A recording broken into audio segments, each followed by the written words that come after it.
Hey, what's up? And welcome to my dad's podcast. Look, I just wanted to throw out a disclaimer on this one because this shit is long. So I was going to go through and edit it, bring it down to like an hour, maybe under an hour. We rant, and some of this we go down rabbit holes, and some of this it's just really to me it's one of the best podcasts I've done, just because it's with my brothers, and thoroughly enjoy having conversation with them. You guys feel free to manipulate the time span as you wish. You can listen to the whole thing. I don't even care. Listen to some of it. But the thing is, or the fact of the reality is, I'm going to go back 20, 25 years from now, and I'm going to listen to these, and I'm going to be glad I have them, the full versions, unedited. But I did want to throw out that disclaimer. This was on location in Westminster, Colorado, in the basement of my brother's house. It was his finished basement. But we had a great time, man. I love being out there with my brothers. I love being around my brothers. I love conversating with them, and they're just to me the most interesting and unique people in my life. And I hope you guys enjoy. What's up, and welcome to another episode of my dad's podcast. I have a treat for you guys tonight. I'm actually podcasting on location, and are we in Westminster, Mike? Westminster, Colorado. Look, we've had an amazing day today. We went out to South Table Rock Mountains. They're at the base of Boulder, and we did those. Golden. Golden. I'm sorry, I'm saying Boulder. Golden. Did a nice hike out there today with the family. We've been just doing a bunch of stuff. I know a lot of people like to go to the beaches on spring break, and hey, that's what spring break is for, right? I think we used to go to the beaches on spring break when we lived in Texas. But there was no way. We didn't have snow in Arkansas this year, so my thought was, let's go where the snow is. If the snow can't find us, let's go to the snow. So I had planned to take my family to Roswell, and in the mist, I realized that Roswell was not too much further than my brothers in Denver.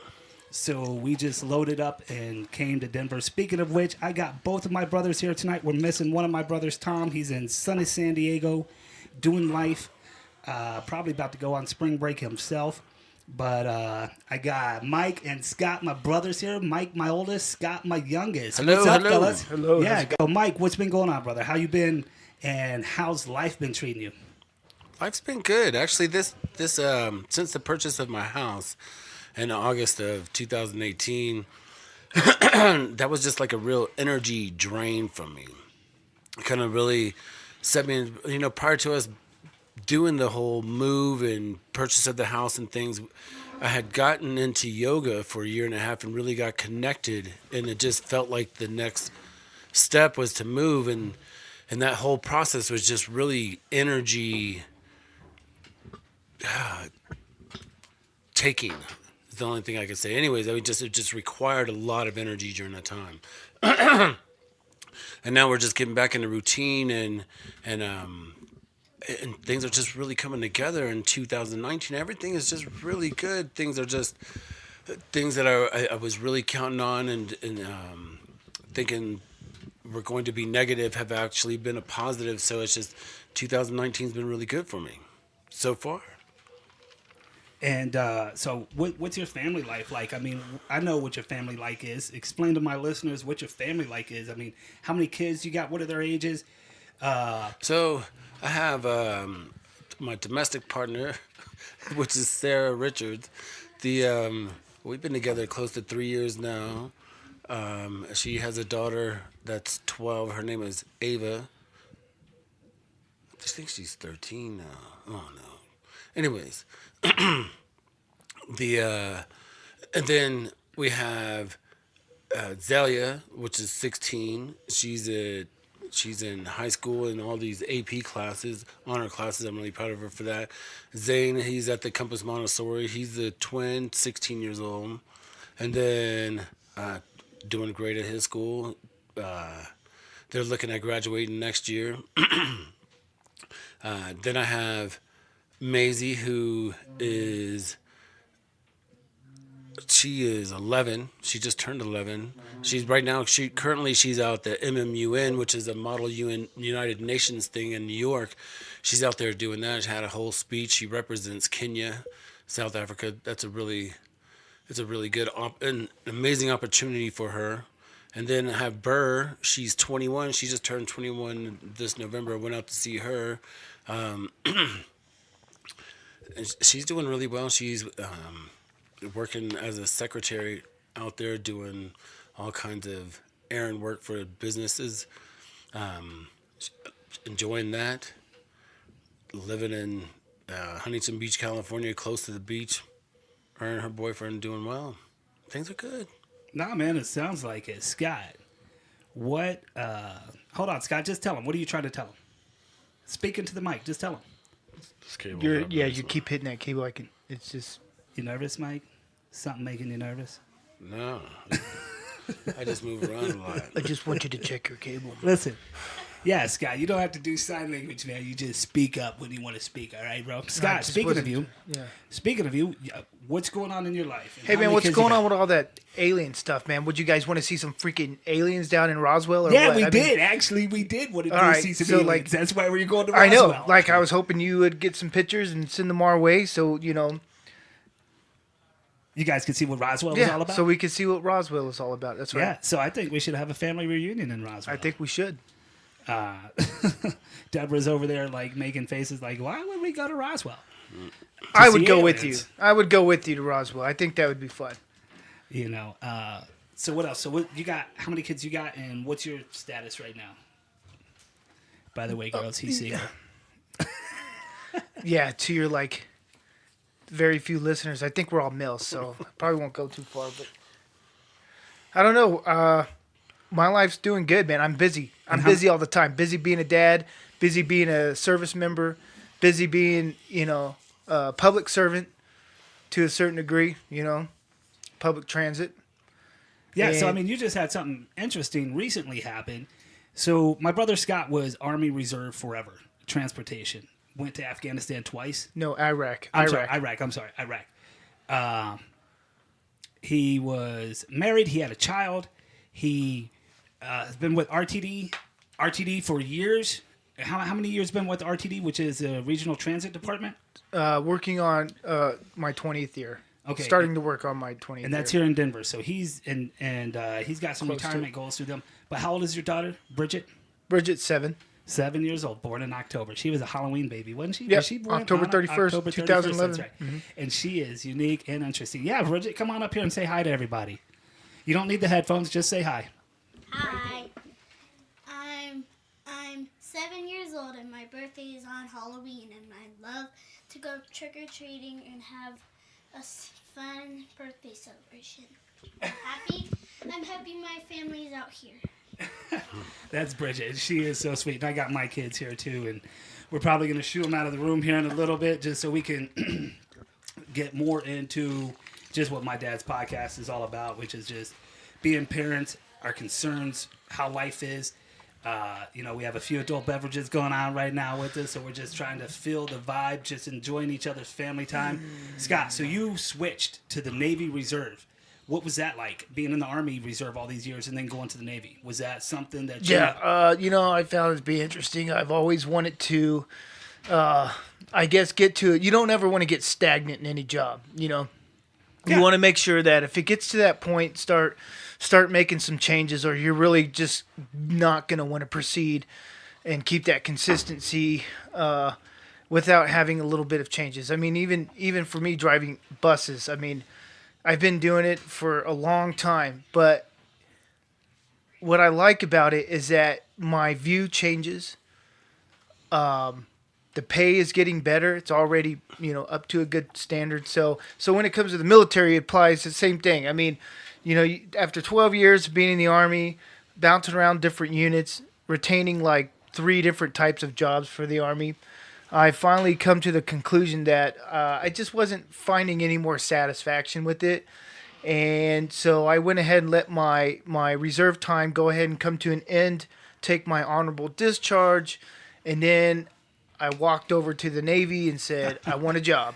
Converted that from I Army converted to Navy. that, yep. Absolutely. And that's because I've always liked the Navy. I really have. I like all the branches. I love them all. They all offer something unique about them. But I've always liked the Navy. In fact, I was very proud of our brother Michael for when he went through boot Absolutely. camp I was and just about became to a say, squid himself. Mike, and- you were in the Navy. What'd you do? I was a dental technician. Dental technician. I got a son in the Navy. He's a, what do we call him, Deborah? An A&E? Is that what he is? Anyways, aviation boatswain's mate. Boatswain's mate. That's the funniest way to say it. Boatswain's mate. So we do got some Navy history. Who else? Paul Bauer was naval. Yep.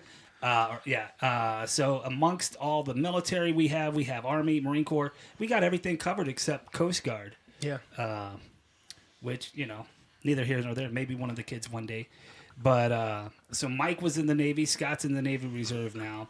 These guys live right here in the heart of Colorado, all in this Denver metro area. Scott's in Arvada. Mike's in Westminster. Mike, this is a beautiful house you got, man. I tell you, when I saw you posted on Facebook, I was really happy for you. I know you guys had Appreciate been, that, brother. It's been a long time coming. Oh, absolutely, I've man. been, would you marry and divorce and go through that whole building things together and losing everything a few times? That shit it's hard. It's hard to walk away, and then it's hard to find new and trying to readjust and do that all over again. Man, I couldn't even imagine, man. I couldn't even imagine having to go through those processes and then rebuilding all those blocks again, But you've managed to definitely adapt and overcome through those situations. But that's one thing too about us Freestones is that we've always been able to adapt and overcome almost all the obstacles in our life, man, which is kind of why we're at where we're at in life right now. And I think growing up, we had some of the craziest stories we could tell about growing up, being military brats. I'm trying to think, one of them that even just hits me right now is when we were growing up in Chilln, Scott. In Chilln, Scott, you were too young for this, but the way we used to ride bikes, man, I want my kids to get out there and kind of ride bikes like that today. You know what I mean? Jumping ramps off stacked up milk carton crates. Remember that? Just flying down hills, pulling wheelies on our bikes, getting chased by all the neighborhood dogs too, of course. But there's just so much going on in our lives with all our kids. I'm absolutely ecstatic to be out here with you guys and our kids sharing this time. And I'm glad, Scott, that Bridget knows my kids, and I'm glad my kids love Bridget and Bridget loves them. And same thing with Mike, your kids, Zane and Zelia, Maisie and Amber and Ava. Am I leaving anybody out of that crew? Zane, Zelia, Maisie, Amber, Ava. Oh, that's it. 5 for you, bro. And you guys are about to be empty nesters in what, about 5 years? Pretty dang close. Pretty dang close. Oh, yeah. Your youngest is 15? 14. My youngest is 11. 11. Maisie. Oh, no, yeah. I'm sorry. Maisie is, yeah. But we're thinking by the time she's 16, she's got something going with her mom. So I don't know. I have no idea with her. As far as empty nesters, the twins they're 16 now. They'll be 17 here in May. Next year they'll be 18, and they're either paying me rent here or move the fuck out. So, one of the two. Yeah, go ahead. Oh, I was thinking earlier when you had talked about the kids going out and doing the jumps and things on bikes. I was thinking about that one day, and we tend to think that our kids don't go do those things, but we were allotted more freedom, and when we were younger, we didn't have those over cautious helicopter parents. I guess that's the terminology they use now. Hovered around. Yeah, where they constantly, and they're so scared that somebody's going to steal their kids, so they don't let them go out and play, and so they're not out meeting new friends. And then when they do the parents feel comfortable enough to let their kids go do that, the kids have already adjusted and don't know how to socialize. Yeah. So I was just theorizing that one day. I was like, it's crazy. Fear besets all of us. Yeah, at some extent, absolutely it does. And I try not to let fear come into our lives when it comes to hovering around our kids. We want them to get out and be active outside. But then my biggest fear is them being outside down the street and then not coming home, being trafficked, which is huge in our society right now. Everywhere. It's like even in Conway where we live. But it's always been that way, though. Well, I guess it just hasn't. It just hasn't been. It hasn't been so aired. we hear all this. What's crazy, is like when you hear that movie star, he's all involved with the whole thing, and he's doing the butterfly effect kid. Yeah. Ashton Kutcher. Yeah, actually, yeah. And then he's got like all these inside things, and then you're thinking, holy shit, we got an FBI and people that should be way involved other than this stupid shit with, like marijuana laws and things like that. It's like there's a huge thing. Last year, they had busted 400 child trafficking people at our Western stock show here. I was talking to a sheriff, and I was like, "Holy shit, that's crazy!" They were linked together somehow, but they used the Western Stock Show, Yeah. to do those transfers. Crazy. Man, that's insane. And they have hotspots for that. They know of it, and it still happens. People still get away with it. It's crazy. Yeah, so I definitely think that's something that's not as looked at in our society as much as it should be, and it's crazy. And I think it's actually great that we have people like Ashton Kutcher and other rich celebrities who spend their energy on trying to combat that, because it's an epidemic. It's an epidemic in our society, along with opioids, along with now even texting and driving, which is a huge epidemic, which that's crazy in itself, man. Oh, man. Go ahead. That's the crazy with the texting and driving. I was like, I work out on the road digging holes to repair gas lines, and there's always some idiot that doesn't pay attention and is on their phone, and you would just not believe, standing there. We're inside of a cone zone, and you're looking in the cars, and everybody's looking down at their phone. It's like, holy shit, you're not even aware that I'm here. Yeah. That's scary. Yeah. We have people drive through the cone zones and into holes. Luckily for our company, we haven't had that happen, but flaggers getting killed. Like that's way unnecessary. It's just I'm sure the numbers are distracted drivers. astronomical across the country, across the world now. I mean, across the world. Scott, you being a driver, what's your thought on that? I mean, I'm sure you come across this daily yourself. Yeah. And what's y'all's policy, first of all, for RTD if you're ever a bus driver and you're on your phone? So phones cannot be in your possession. They have to be put away somewhere away from you, as far as they can't have them on your person. And you're not supposed to be using them. If you get caught using them, I think if your record is good, you will probably see some points in suspension. Generally, it's automatic firing, though. Absolutely, yeah. Zero tolerance. Yeah, it's almost a zero. I would say almost a zero tolerance. I'm pretty sure if there's a guy who had a really good record there, some years in time, I'm pretty sure there's some fashion of leniency in certain areas, perspectives. Like, let's say we're not even supposed to be parked and have a phone in your hand. Nothing. It has to be off of your person. It can't be on you. When the bus is parked, you need to be outside. So there's a lot of stipulations. I'm going to tell you why. It's because Michael is right. Texting and driving is killing people. And that's all there is to it. I mean, that's just, Colorado has changed their accident investigations to wrecks. They're just called wrecks now. Yeah. They don't even call them accidents anymore. They're just wrecks because people are just wrecking into each other. You know what I mean? Like, I was on the road the other day. This is about a year ago, and I'm sitting here, I'm keeping my distance, applying all the techniques of safety and driving.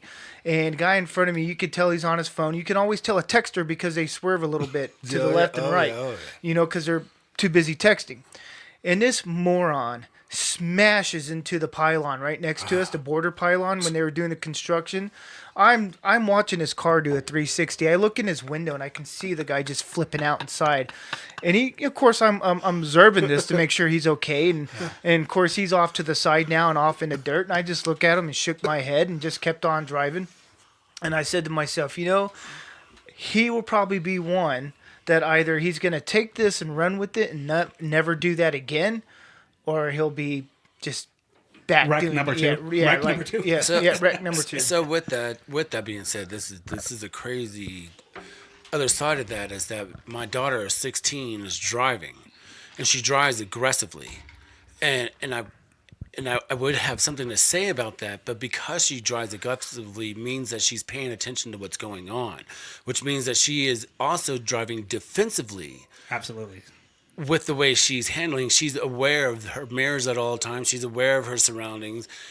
what's going on. So some idiot that's not paying attention, she's going to be aware of that person. She has Which you know, well, you know what I mean. But that's how I drive. I drive defensively. I'm always aware of what's all going around me.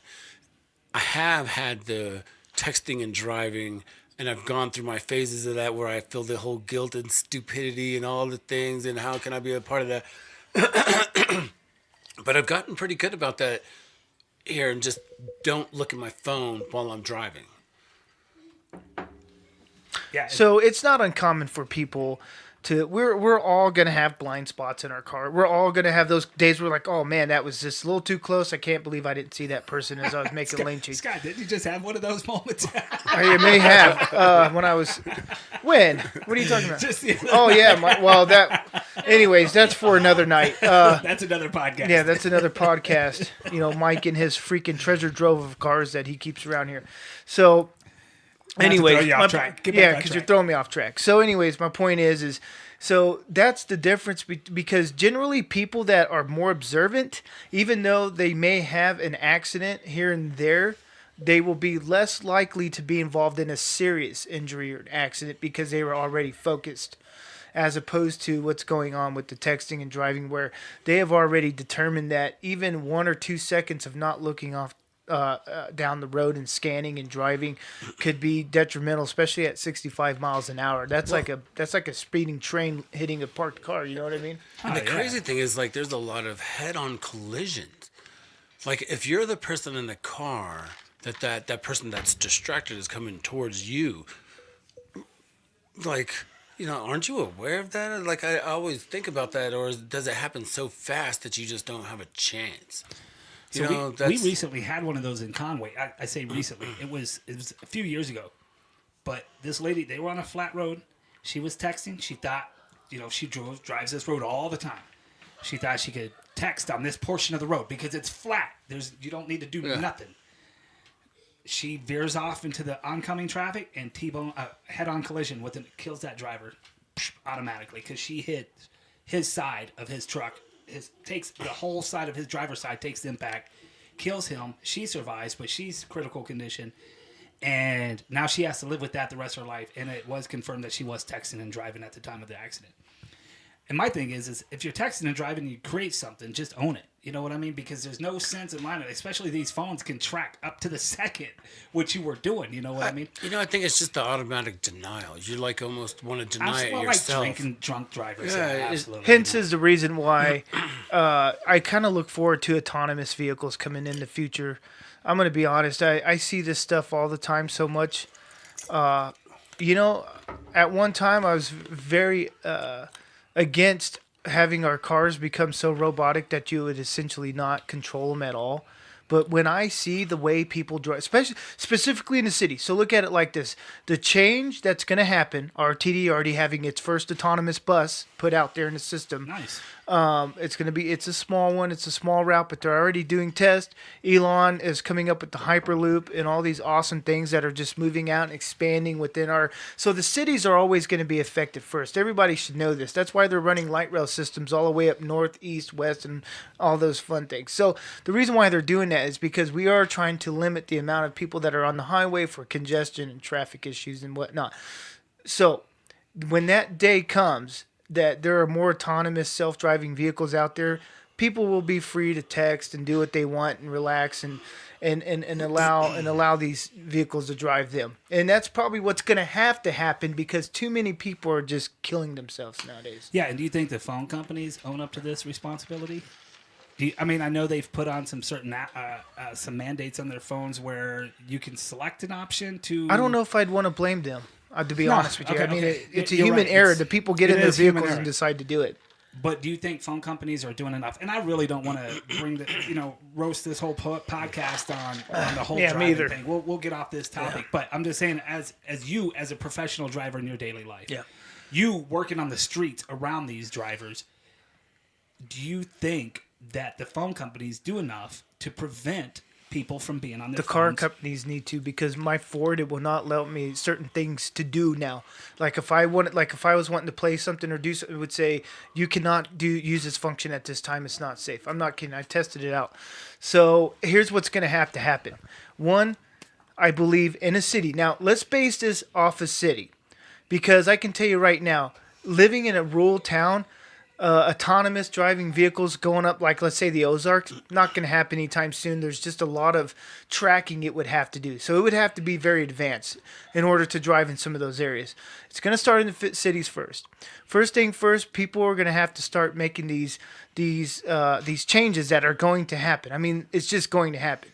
You talk to anybody that works in the field of science when it comes to self-driving vehicles, they will all tell you within the next 10 to 15 years, this is going to be a mainstream thing, not just like a thought. Yeah. You know what I'm saying? So we are pushing towards that. Now, here's the thing about phone companies. I can't blame the phone companies because they're selling phones. We use them all the time. I mean, there's just no way I can put them and say, well, it's your guys' fault why these people are morons texting and driving and hurting themselves. Car companies try to do what they can in order to eliminate the problems that they have and the issues with people texting. So in general, what it comes down to, it's like when I was a pilot. When I was learning to fly aircraft, majority of the deaths that occur in aircraft piloting are usually human error. Usually 85% of them are human error. So that just goes to show, usually it's our fault. You see Hey, what look, I'm saying? and I'll be the first to tell you, I think everything's human error. Just like now, speaking of which, phone companies being liable. The only reason I asked that is because I just read recently that they're going to allow people to sue the manufacturers of AR-15 because of the Sandy Hook incident. Yeah, but that AR-15 was never even used. They've already proven it was in the trunk. So that doesn't make sense to me, and I hope they investigate that. Yeah, irregardless, that's the type of society we're breeding these days that allow people to just sue these companies. And if that's, and if you look at the grand scheme of that, you want to talk about a socialist style economy, you start letting people sue all these manufacturers. They won't even want to be in business. They won't be able to afford to be in business. I'm surprised the tobacco industry made it through theirs, which, I mean, I'm not surprised because they're a multi-trillion-dollar industry. Yeah, they probably own. Yeah, but we're opening up the floodgates for these people. Imagine suing sugar because your kid's diabetic at the age of 10. Whose fault is that, mom or sugar? You know what I mean? I think there needs to be a lot of responsibility that people need to take and stop blaming things. And I'm not going to harp on this too much because I want us to have a really good brotherly podcast, but people need to just take ownership. And that's something that I don't think this generation that's coming up or even part of our generation is capable of doing, is just taking ownership of the fact that this product cannot create this incident. It takes somebody to physically neglect the purpose of this product. You know what I mean?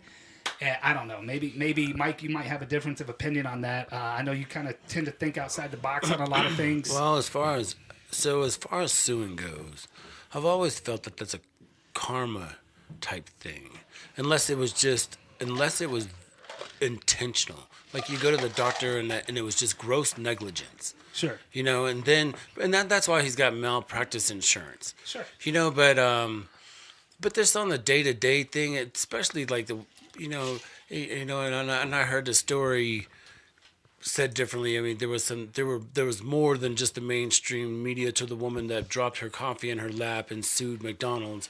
There's a lot more to that, but you know, people do tend to think that is the typical idea to most people is to want to sue when something happens, and then that gets put into other people's heads, and that just becomes an okay thing, which is sad. It's sad that it's okay to just go and sue, you know, and a lot of people use that as their platform to want to get a jump start in life. Use the takings of their misfortune, you know, which is just it's sad, you know. It's almost like it's they're wanting to win the lottery by getting hurt or having something happen to them. And everybody in our age bracket remembers the McDonald's burn incident. We all remember that. We all remember that lady sued and became a millionaire practically overnight. And that McDonald's, instead of even resisting, they just handed it over because, again, they're, you know, 5-star Fortune company, a multi-trillion-dollar industry selling burgers, but. It happened that easy for her. she No, sued. well, like I said, there's more to this story, Yeah. I had read a follow up on it, and actually the woman wasn't even trying to do it, but there was a lawyer that was wanting to really, Okay, so- and it was about their coffee it was way too damn hot, Yeah. like they weren't doing anything about that. And so somebody picked it up and wanted to roll with it and really press the issue, and it wasn't her, so she wasn't out trying to be money hungry. It was just the way the media played. That's what I was saying earlier, is that tends to be the go-to, but it wasn't really like that. Who told you to put the bomb on it? I didn't say put the bomb on. Did you put the bomb on it? You know what I'm talking about, Seinfeld? Oh man, we still watch those on reruns. Man. Of course. Can't stand But that had a ya. lot of truth, though, you know? Yeah. He would always get that lawyer to, Yeah. chime Kramer, in. And Kramer like, would yeah, get with that lawyer. Yeah. yep. And, and in the end, I think he, instead of taking the money, he took a lifetime of lattes or whatever, and he was completely fine with that. And, I'm just saying, sometimes people, you're right. I mean, there's always more to the story, but we definitely live in, I think, in a Sue Happy generation of people where we like to take people to court and get money out of them. I mean, Yeah, and I don't even think it's because lawyers have become that good at their job. I think it's just because these companies just don't want to. they just want to fight. pay out and move on. They just want to pay. Yeah. Yeah, and their insurance allows them Yeah. to do that. And What they just paid that one person, they'll get it back in a week. Oh, No yeah. doubt. No Yeah, doubt. absolutely. I'm serious. McDonald's didn't lose any money over here, I promise. Yeah. Think about this. For every burger that's even sold in Colorado alone, let's just say Colorado alone has like multiple McDonald's. They're probably making like anywhere to $3.5, $4.5 trillion within, within, You're throwing out figures on the No, business no. that we have really no idea. No, I'm about. just saying everything's up in the trillions for them. There's no doubt. People are buying McDonald's every day. I'm pretty sure they're up in the millions or trillions. Yeah, I mean, you can I'm just just only saying. imagine. I think the CEO of McDonald's could probably Even run if for I'm just president and make throwing out a guess. But again, not to harp back on texting, but every time I see a texter and driver who is just apparently not paying attention on the road, my first instinct is to get in front of them and let them hit me. Boom. Hit from the rear, you automatically win. But on top of that, their insurance is going to pay out more because they were texting and driving, if you can prove that. But, Well, I hope that you realize that that's an ignorant thought.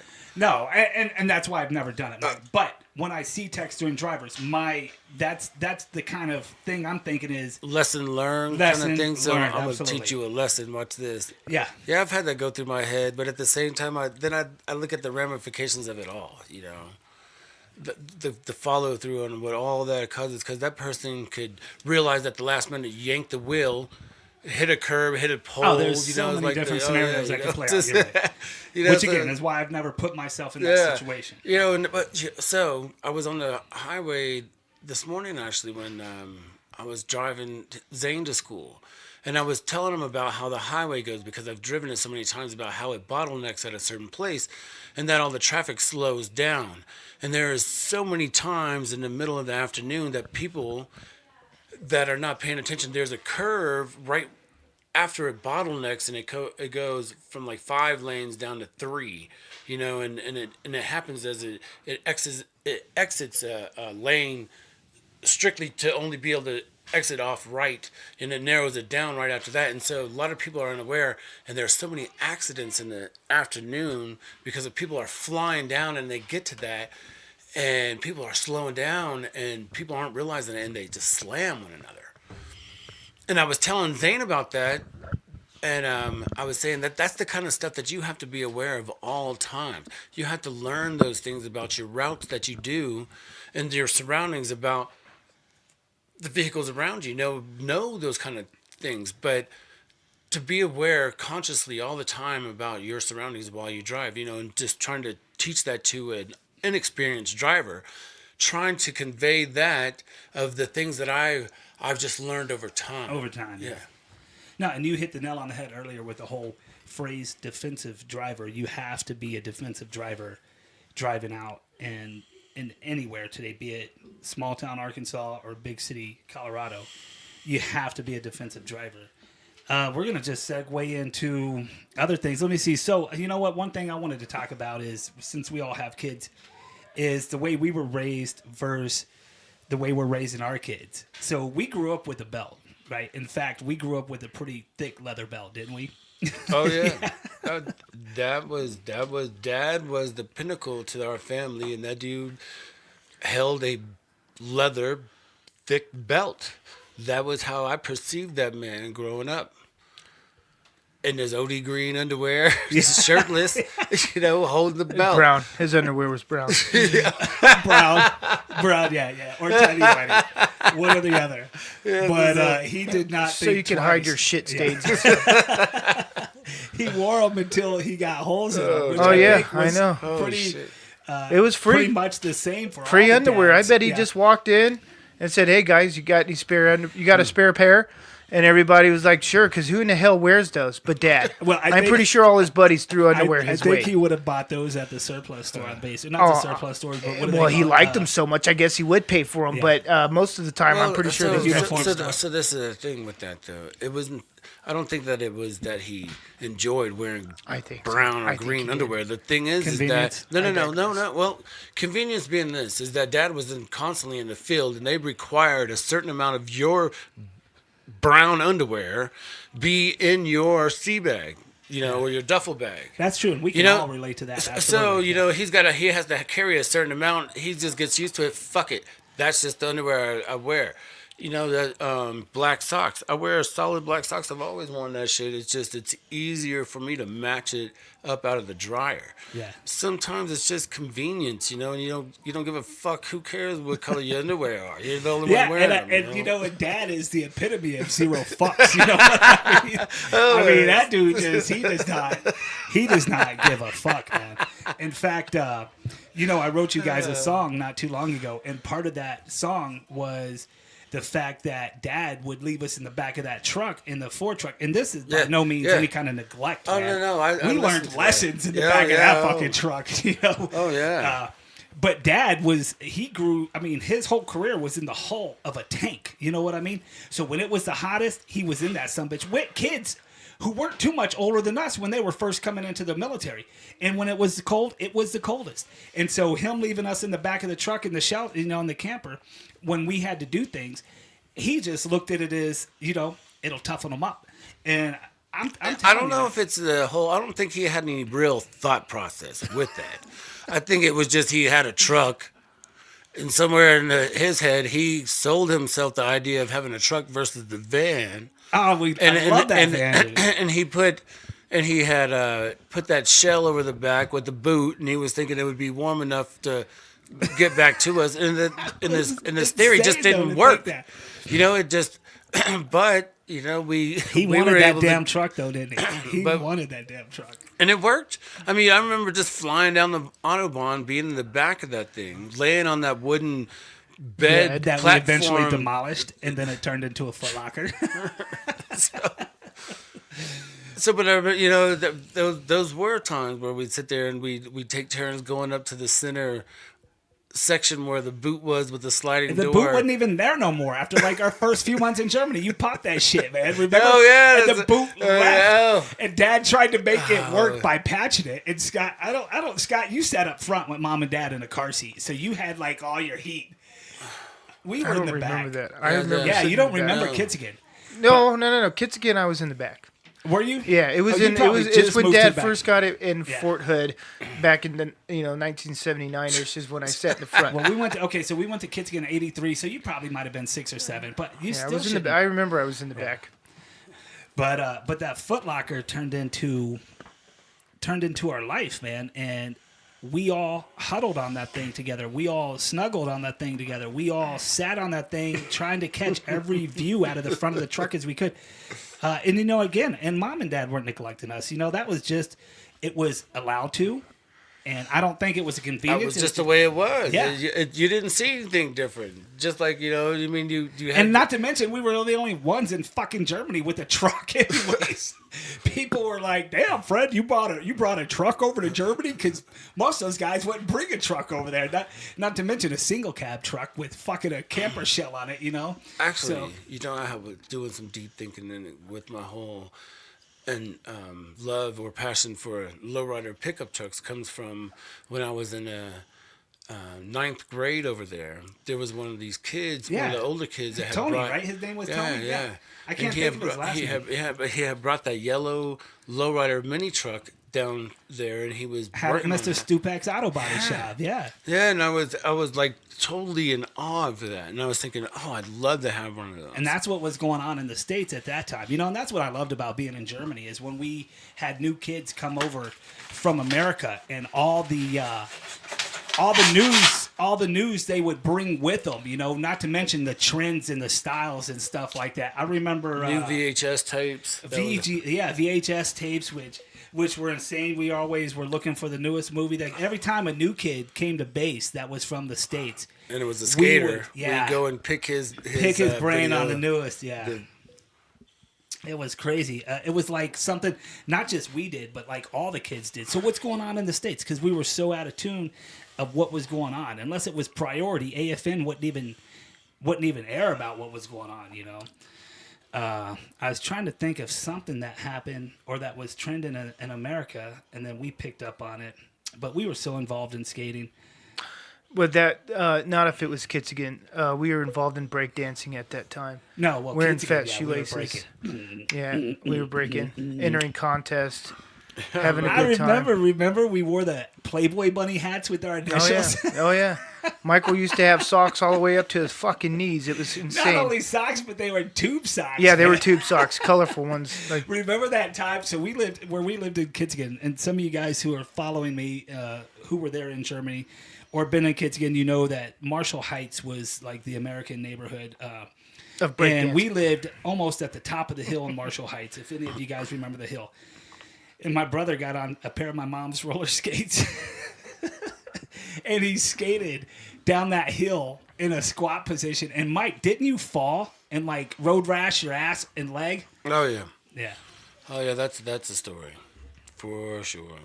That was that's one of those things. Those skates were like the gayest fucking skates anybody could put on to. I mean, they were just the skates for that time, just like anything else. That shit was just came out the disco era.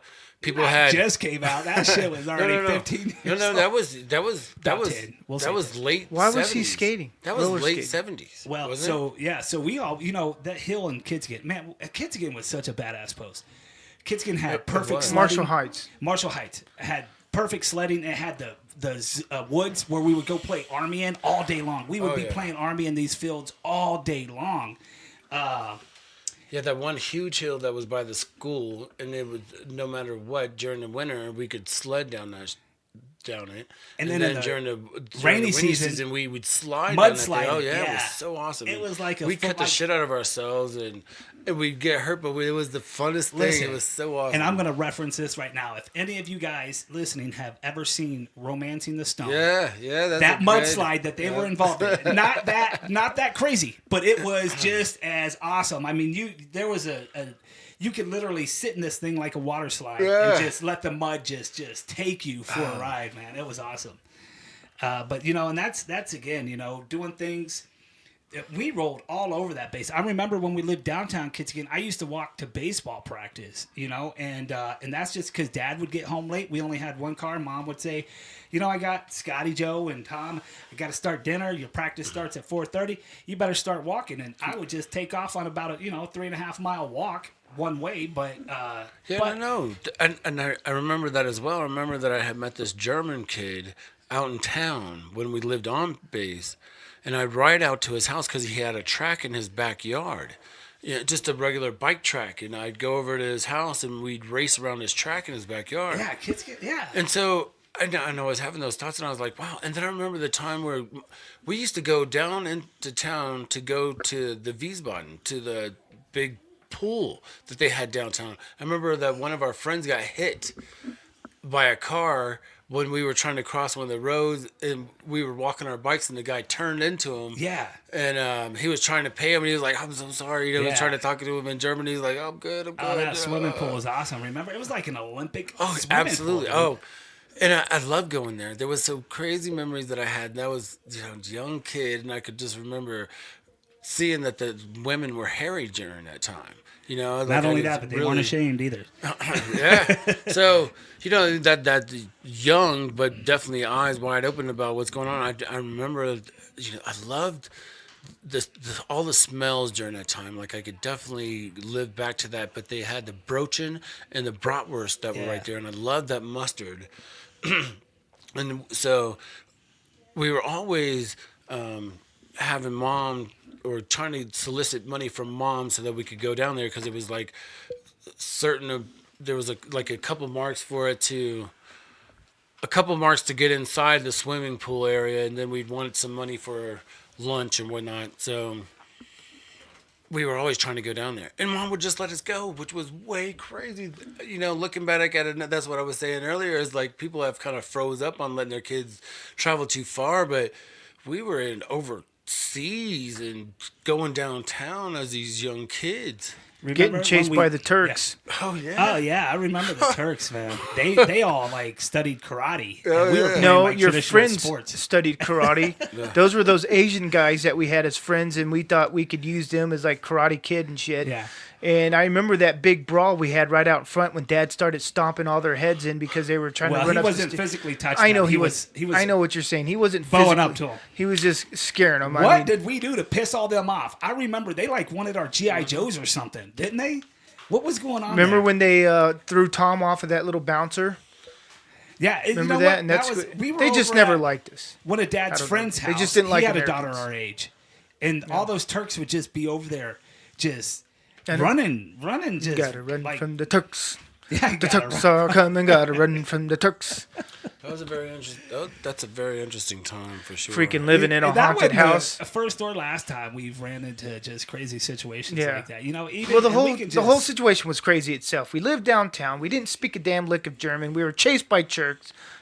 Our Our house house was was haunted. fucking haunted. I mean, seriously, like, and Mom just let us go do whatever we wanted. Other than, remember the freaky graveyard where with supposedly it had Dracula yes, was buried. well, it was the Burgomeister, and The I've learned that Burgomeister. over time. Yes, the Burgomeister's grave, but it was crazy because it had devils and it had bars and it was just funky looking, and Gargoyles? we Was it always. gargoyles or devils. I thought it was gargoyles personally, yeah. but it looked like demons. Either way, it was crazy. And all this was in Kitzigan. And Kitzigan was by far one of the best duty stations Dad had that we were able to remember. We weren't really... Couldn't go on the Actively, I mean, farms we without never- getting shot at Yeah. salt rock guns. We were always forewarned. Don't ever go. Remember that time you guys scared the shit out of me with Glow Man? Do you remember that shit? I still remember that shit. I got PTSD over that, I man. guess Glowman would be like what Slender Man is to these kids. Oh, well, these days. yeah. Well, what you guys did was freaking wrong. You got me all the way down the hill. It's late at night.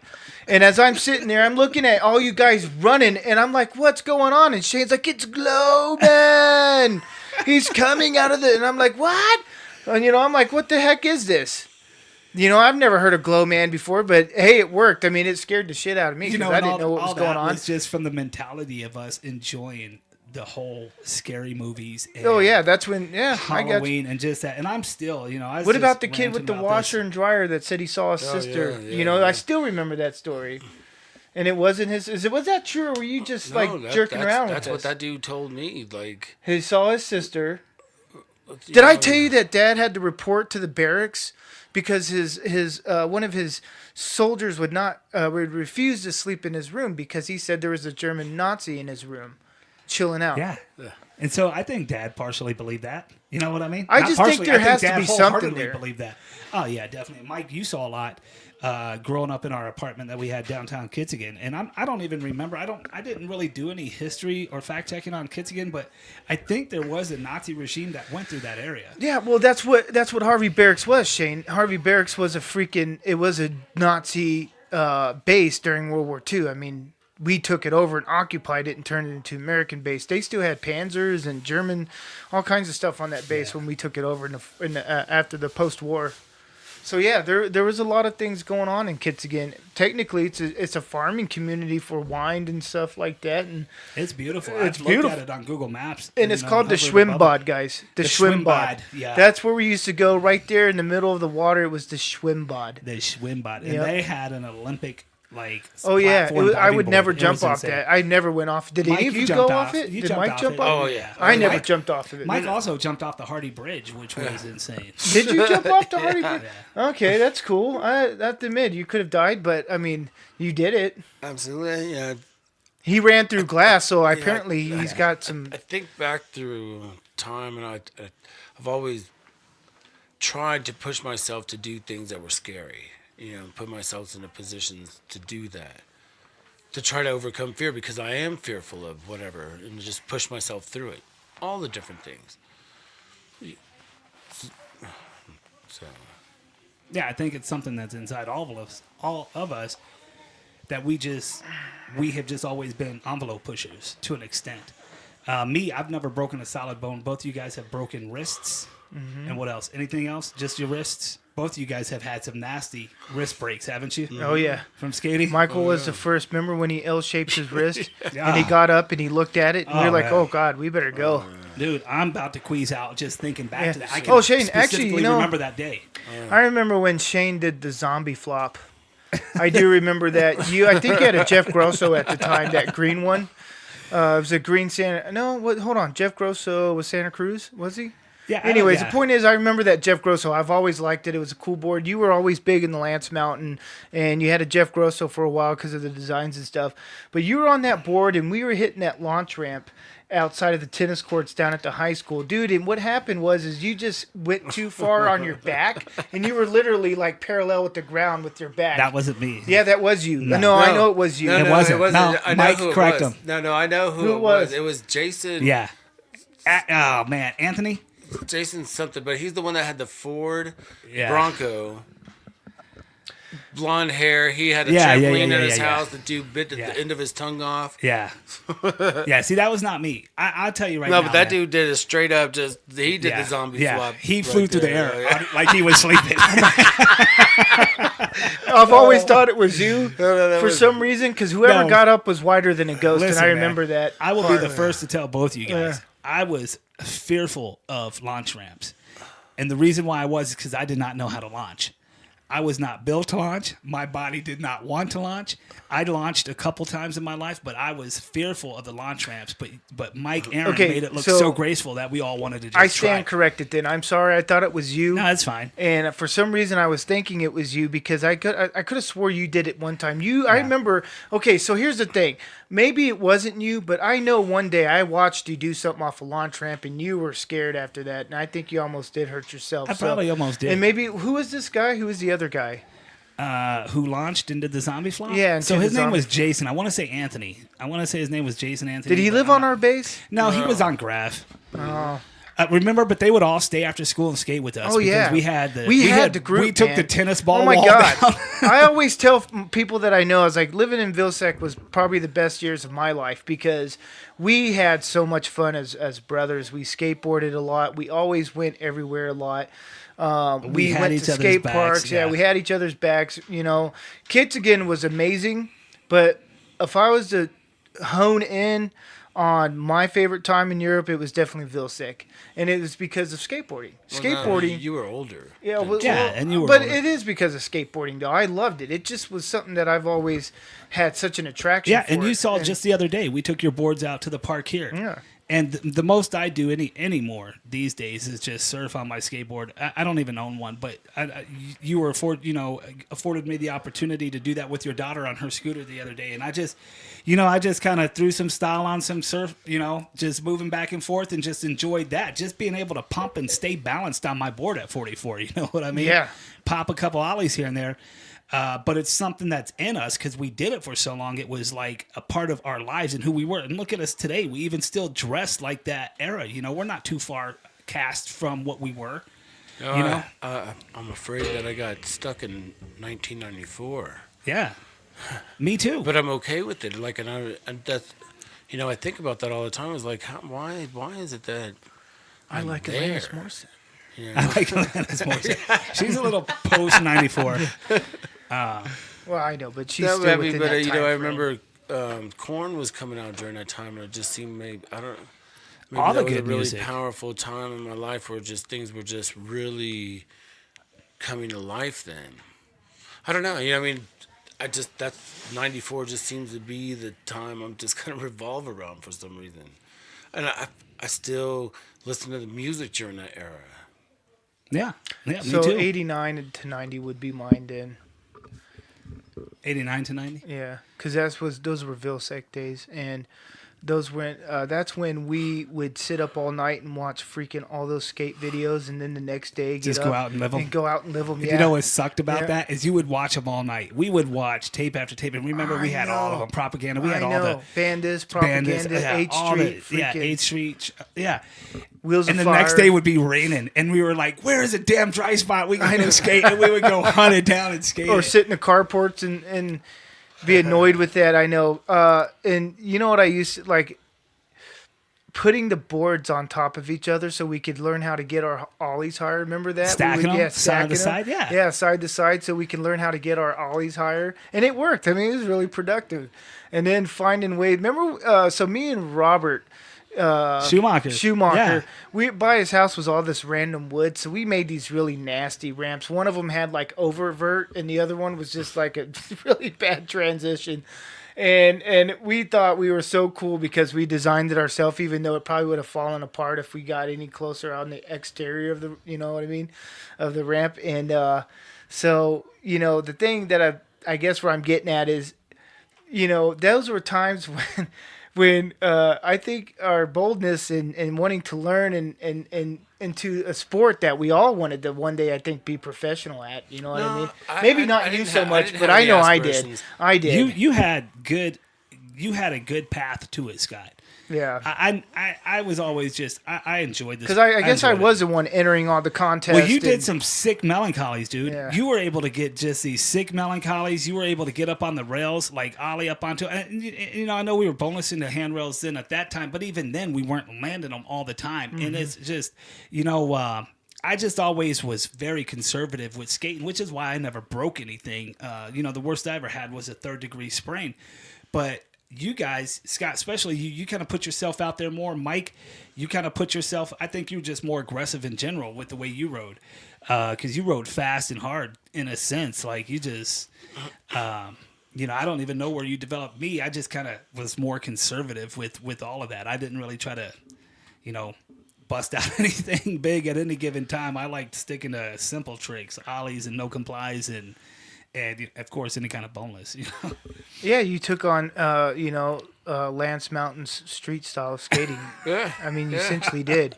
He was very basic on the street. He was a badass in the bowl, but he was very basic and that's in one the thing street. I wish we sure. all could have got more of. Is just We definitely Bulls had like mimicked. that. We always- mimicked our yeah. the people Mike that Vallely we- for you, right? That's who Yeah. you're. Mike had Tony Hawk's, though. No, Mike was Matt Hensley. Matt Hensley Yeah. was. I enjoyed his from 8th Street. Matt Hensley, and then Jason Lee. Jason Lee, yeah. And then that was the dude after Yeah. that. That was No, Jason Lee. Yeah, I remember that. Yeah. Yeah. And that There's was a totally war outside of your window. And so I remember, watching that video and just totally just loving his character, just weird. Because it fit you. and It just fit flowed Michael's and- character. Yeah, and then when he was doing shows or he had landed that position in Hollywood, I was totally Acting, yeah. proud of him, and just totally, like, wow. there Yeah, we go. because somebody he- that yeah. would deserve to get a spot in weirdness and have a different character. And even still to Getting this day is still so subtle in his life as a big Hollywood actor. You don't really see him, and they're not chasing him on TMZ. No, I That have him dude's on just Instagram. Really subtle. He does yeah. a lot of pictures nowadays.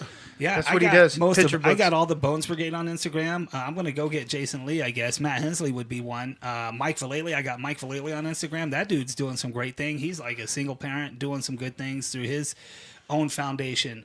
Tony Hawk, all them guys are doing some good things. We could do another whole podcast just on our idols, man. that idols, definitely have to use that loosely Absolutely. because there was a time where I really kind of had I did kind of idolize those guys and thought that they were, so much better than us with their style, And, and we could look at Chip. Remember his gracefulness, the way he moved around on a skateboard, Skip. It's like, yeah. Skip, yeah. Yeah. Skip Miller. With the red Lived hair. in Mena, and- Arkansas. up until like 4 years ago. Then moved to Branson, man. Really? There's a big house on Table Rock up there. Yeah. Skip Miller started his own graphics design place in Mena, Arkansas, of all places. Oh wow. Yeah, I told you guys about that. So I anyways, said, yeah, go ahead. So what were we talking about? Just style, Skip Miller, how he was able to. Okay, so we had these expectations of these guys watching these videos, and it would push us to do tricks, learn things, push ourselves. We'd learn these new tricks, or we'd get these videos and we see these guys doing these new things and think, okay, we need to step it up now. How awesome is that? And then, but when we went to that event there in Munster. You guys went to Munster. Yeah, I didn't go. And so when we went there, we got to hang out with the guys out in the streets. And when we did, that's when I realized that those guys have just as many falls as anybody else. Yeah. They just keep going. Yeah. They fall and fall and fall and fall, and then they miss get a trick and just keep going. And So- then on video, it looks so perfected. Yeah. Exactly. So then when you see that, you're thinking, wow. It's just persistence. That's all it is. This person's now they would land their shit more often than not. And pull out some gnarlier stuff. Absolutely. Higher, tweaked. Yeah. Oh yeah. So but then it grounded me with my thinking of who they are, just regular people, and then it just changed at that point. That changed for me and my whole how I perceive people around me. I'm just like anybody else around me. I just have to find out what my passion is and what And I'm be good persistent at. at it, Persistent, Well, one thing I've been persistent at is being a parent, for sure. right? But like how many people are good parents? Yeah. And then what would define a good parent? Because I was just getting a compliment a couple of days ago from this guy at my job, who said, you've stayed with your kids the whole time. Your kids live with you. Your kids want to live with you. Yeah. Your kids love you. And I think, well, but there are things with that is that I've been on both sides. I've been the absent parent to Burr, and I know what that's like. I know what that's like where you have these intentions to want to go and connect with that person or anything, and you don't. So just life just teaches us all these lessons of, not to judge other people because you haven't been in their shoes. Yeah. No, I mean, and I feel you in that. And there is no written book on parenting, and there's no right or wrong way. And I definitely have the absentee father thing going on in my life with my son Kyle, who's a father now himself. And is he going to get it right? He may not. I'm not going to say that what is right and what's wrong is wrong. He's going to be the best father he can be, though, and I can tell that just by reading, by staying in touch with him on his Facebook. Do I wish I had a hand at grooming him into the man he is? Absolutely, but that was completely on his mom. Well, there's no finger pointing with that. It's just the way the cards laid out. Yeah. That's just the way things went down. There are things where you decided not to step in and decide to step away, or there's always everybody's input on the actions that came about, why they are the way they are. So you would have been a part. You would have done your part. You told that person that prior to her leaving that you wanted to be a part of that thing. It just didn't work out. Yeah. And it is what it is, so that's in the cards. So that kid's life is determined because of the actions of somebody else. Yeah. Oh, well, but it's not that you never even try to reach out. You even going there and having any kind of say and letting them know, hey, this was the circumstances. That shit is squashed, if anything, to me. Yeah, and I think really, and I really don't beat myself up over it. I think sometimes I do have my spurts where I do, and I reach out to them and try to be more involved. But you're right. It was a situation where, number one, we were both just way young. And number two, our parents retired at the same time and moved different places. And number three, there was no reconnecting once we were apart. I mean, we were two different people. You know what I mean? And that child, he didn't bring us any closer at any given time in my life. So, I mean, and it's not completely on her. I don't completely blame her. I blame myself for not trying harder, I think, is when I beat myself up. But you know, it is what it is, and I adapt and overcome that situation, and I hope still to someday be really good friends with Kyle, just distantly, you know. He's got a wedding coming up in June. He's already got one kid, so I'm not sure how things are going to play out for him when it comes to life for him in general, but I would still like to see that, if not through Facebook, you know, maybe a little more personal through phone calls if we can get to that point.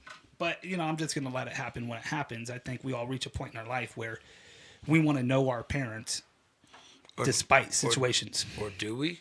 You know, Or do we? Yeah.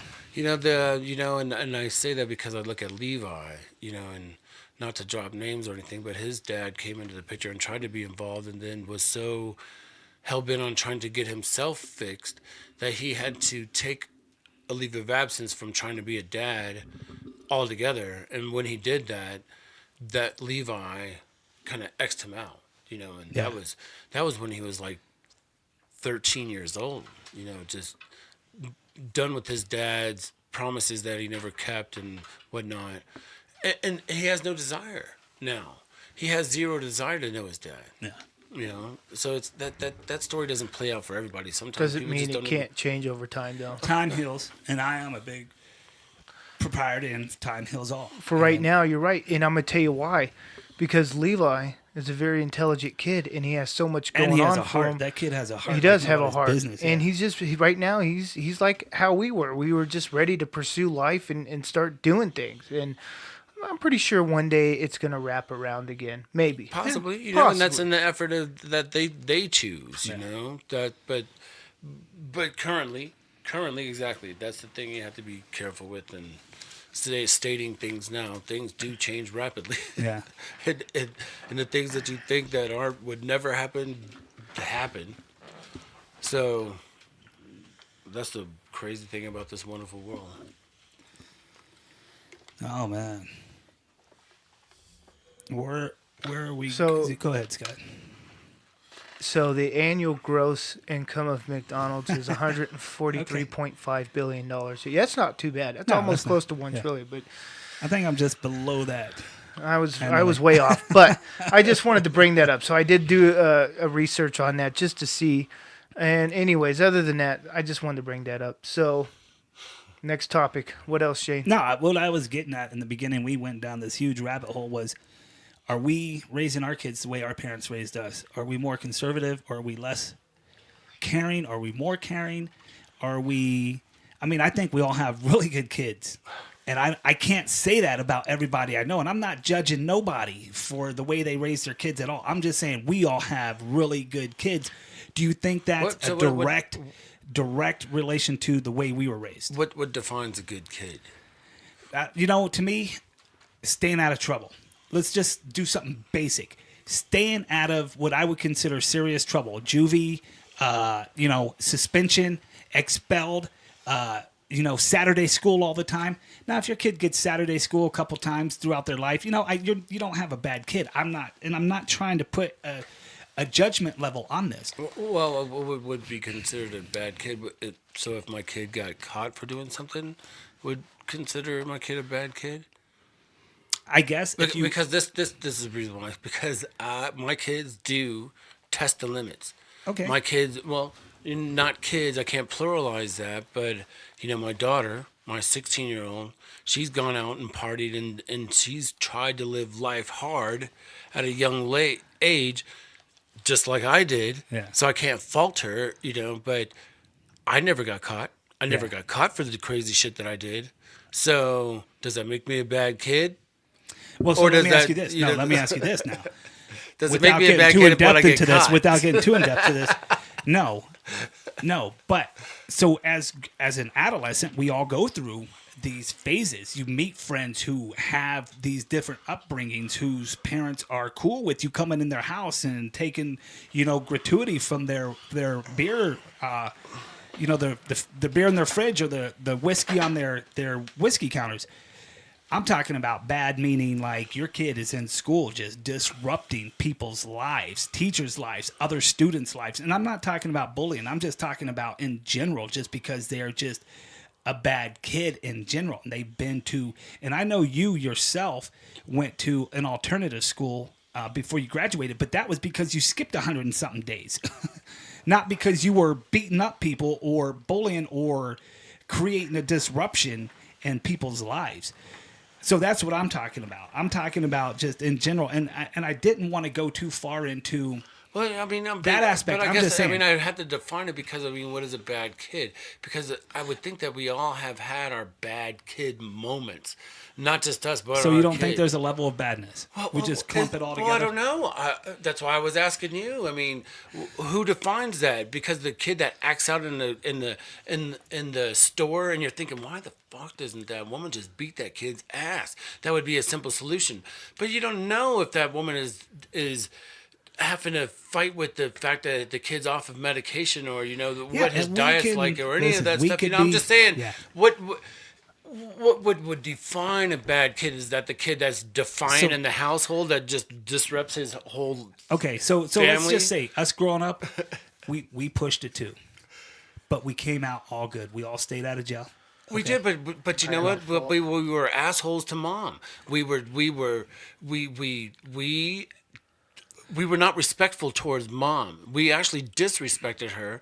We ran the show. We pushed the limits hard all the damn time. Oh, and we put ourselves in troublesome situations. Absolutely we did. We just were very lucky not to get caught. So back to what defines bad kids. Well, I was trying to use the KISS method on that, which is keep it simple. A bad kid, again, juvie, suspension, expelled, Saturday school.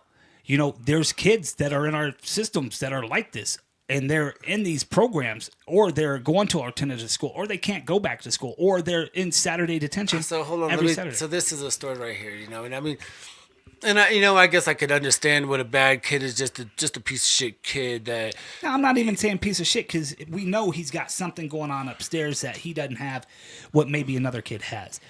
So let's not say piece of shit. He's just creating troubles for everybody in their lives. And only thing I was trying to say is mom and dad, despite dad being in the field quite a bit, us, kind of running loose with mom and pushing our own envelopes, we still all came out good. And I see it in our kids. Is it something that we mimicked that our parents did to us? Or is it something that we kind of took the foundation of how we were raised and we laid it out for our kids? Or are our kids just overall good? So I would think that it might be genetic.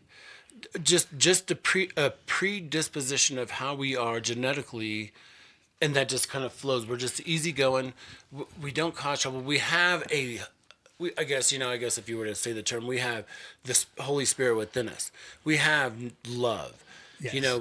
We have this love, and our children have that love. And my kids have been through a whole crazy a lot, but still exude love, understand love, even though they're guarded like a motherfucker, and are very assholery. That assholery comes from protecting that. Yeah. But it's because they have huge hearts, so. Spit it out. No, I'm just saying that with kids, it's. Oh, no, I lost my train of thought. We need to get Tom in on this. Somebody call Tom. Call Tom up. We need I'm to all get Tom about chimed in on this psychological stuff, because I'm pretty sure Tom can give a pretty good statement on how to define. And I'll be honest why with you, kids Tom's gonna have to jump in the next one we do, because we're an hour and 11 minutes into this, and well, I'm just saying, Tom will take us into I'm 2 saying hours. like when it's based off of like maybe the sociology and psychology of kids, Tom would probably have a pretty interesting I think he'd have a good and insight take on it. But I wanted to chime in on this because you guys have been. I just want to point out Tom doesn't have kids, so despite the fact that he was able to go and get educated through psychology, he does not have kids. So I don't know where his I would still like to hear his process, his just through his educational on it. Yeah, exactly, based off of his standpoint. education and credentials. Yeah.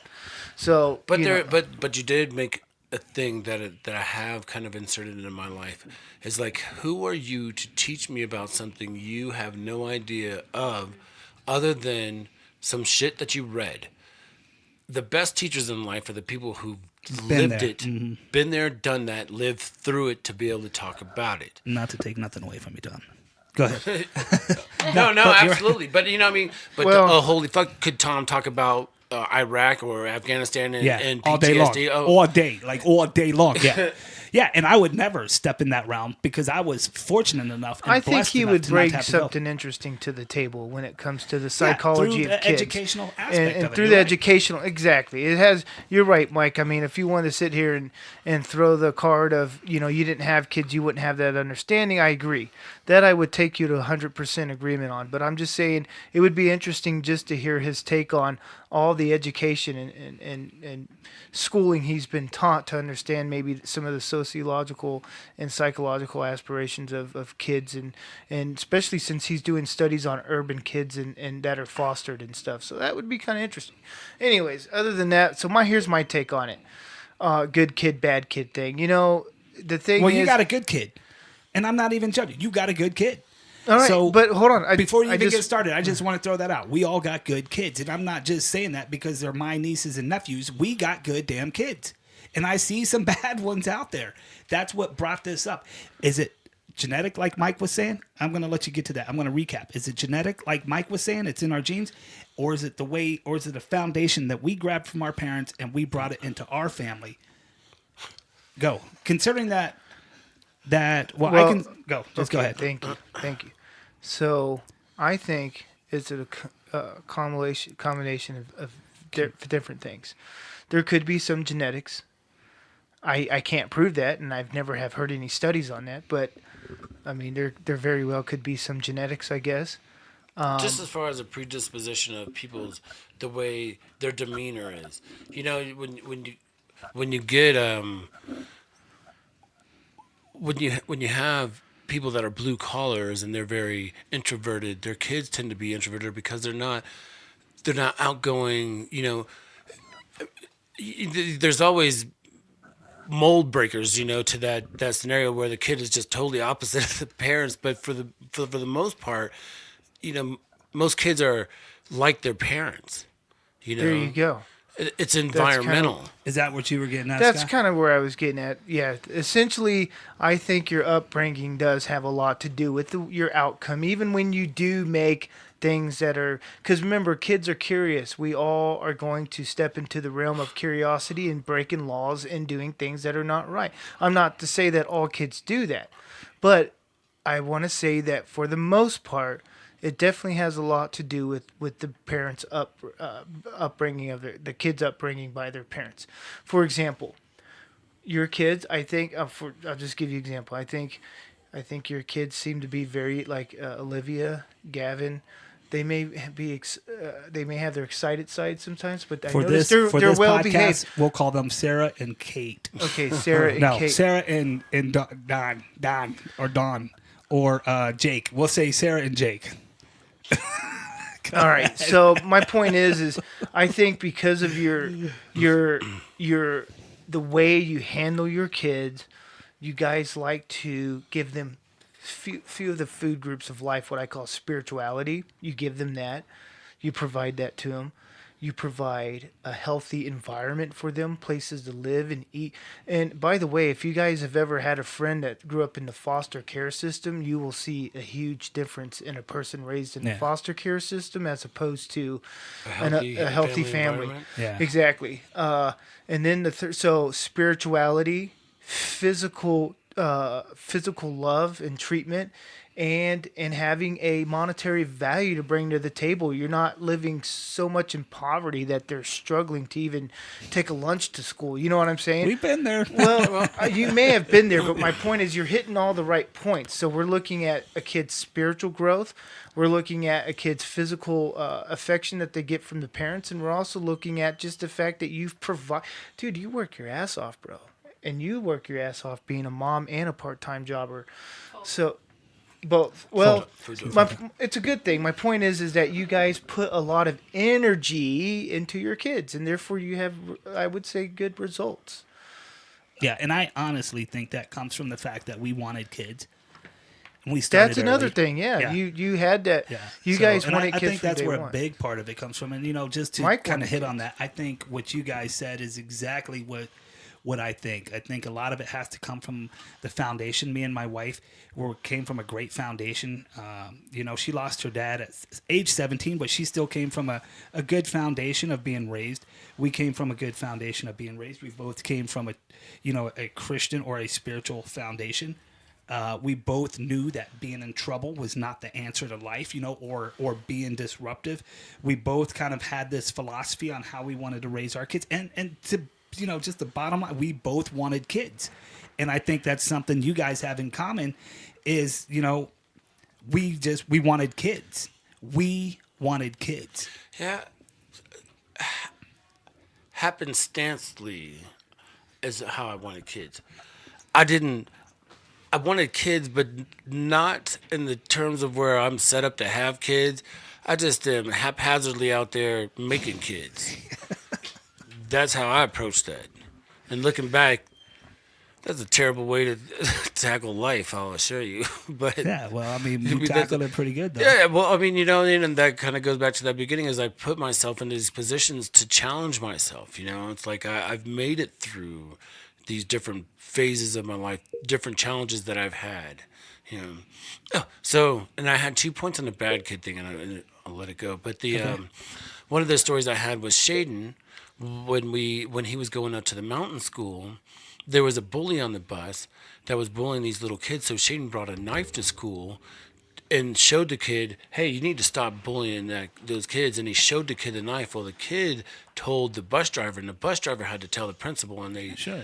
And anyways, Shaden ended up with I think it was like a felony at 15 years old, because of that. He didn't open up the knife or stab the kid or anything, but because of the way after that shooting at the school, they have zero tolerance for any of that stuff. So he could be viewed, and that shit has tainted his record. For him to be able to get things, it hindered him in a lot of ways, because that followed him, that stigma that went with him. So I could understand there's an empathy that I have, and that comes with Casey as well. Is like, once you get in a system, it is hard for you to ever clear yourself of that. That is the hardest thing. And if anything in politics, what would be awesome to see happen is expunging people from their shit. Give them a real time period to be able to prove themselves and just be done. You don't get to look at that. And I understand that like 10 years or whatever, but there's a lot of good paying jobs that people miss out on because they did something stupid. Yeah.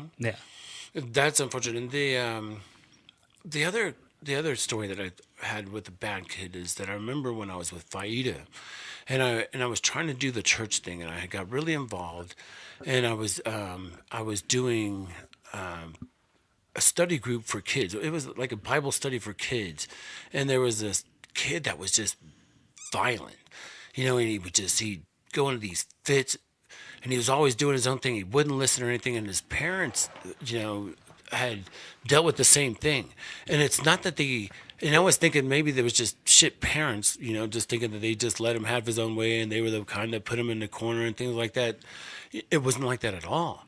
And they had it. They had zero clue of how to deal with this kid, And then that to me is like one of those bad seeds, where it's a known thing that person, it's just like us. I guess like Scott was saying with that book you read, is there are people that are just soulless. Yeah. And they just walk around. They just they have this evil aura to themselves. Bad seed. Yeah. That's how I would see. But yeah, I think we all have good kids. Good kids, and put it in perspective of like being able to live a life and understand what's going on, and think that they'll be all right if we were to die. They're in good standing, I think, for sure. To go on and continue life without. Yeah, or at least have an understanding and a good network of us family, for them not to be so stumped. Yeah. Mm-hmm. That could prove to be wrong if we had some kind of crazy civil war or some kind of war period, and it changes the mentality of everybody. You get to see the strengths of people. Yeah, Definitely. that would definitely change society as a whole, though. I mean, that could be a whole podcast on its own about the possibilities of living in a post-apocalyptic style Or world, even a Civil War situation, or a Civil where War world. I think every day just where- looking where- on the news and looking in social media, and just But okay, just so the- with that being said, and politics is a hard one to jump into, especially with things the way they are. And I've thought about our differences with how we view politics, and without getting too in depth into that stuff, all I could do is anything that I would base things on, it would just be a humanity stance.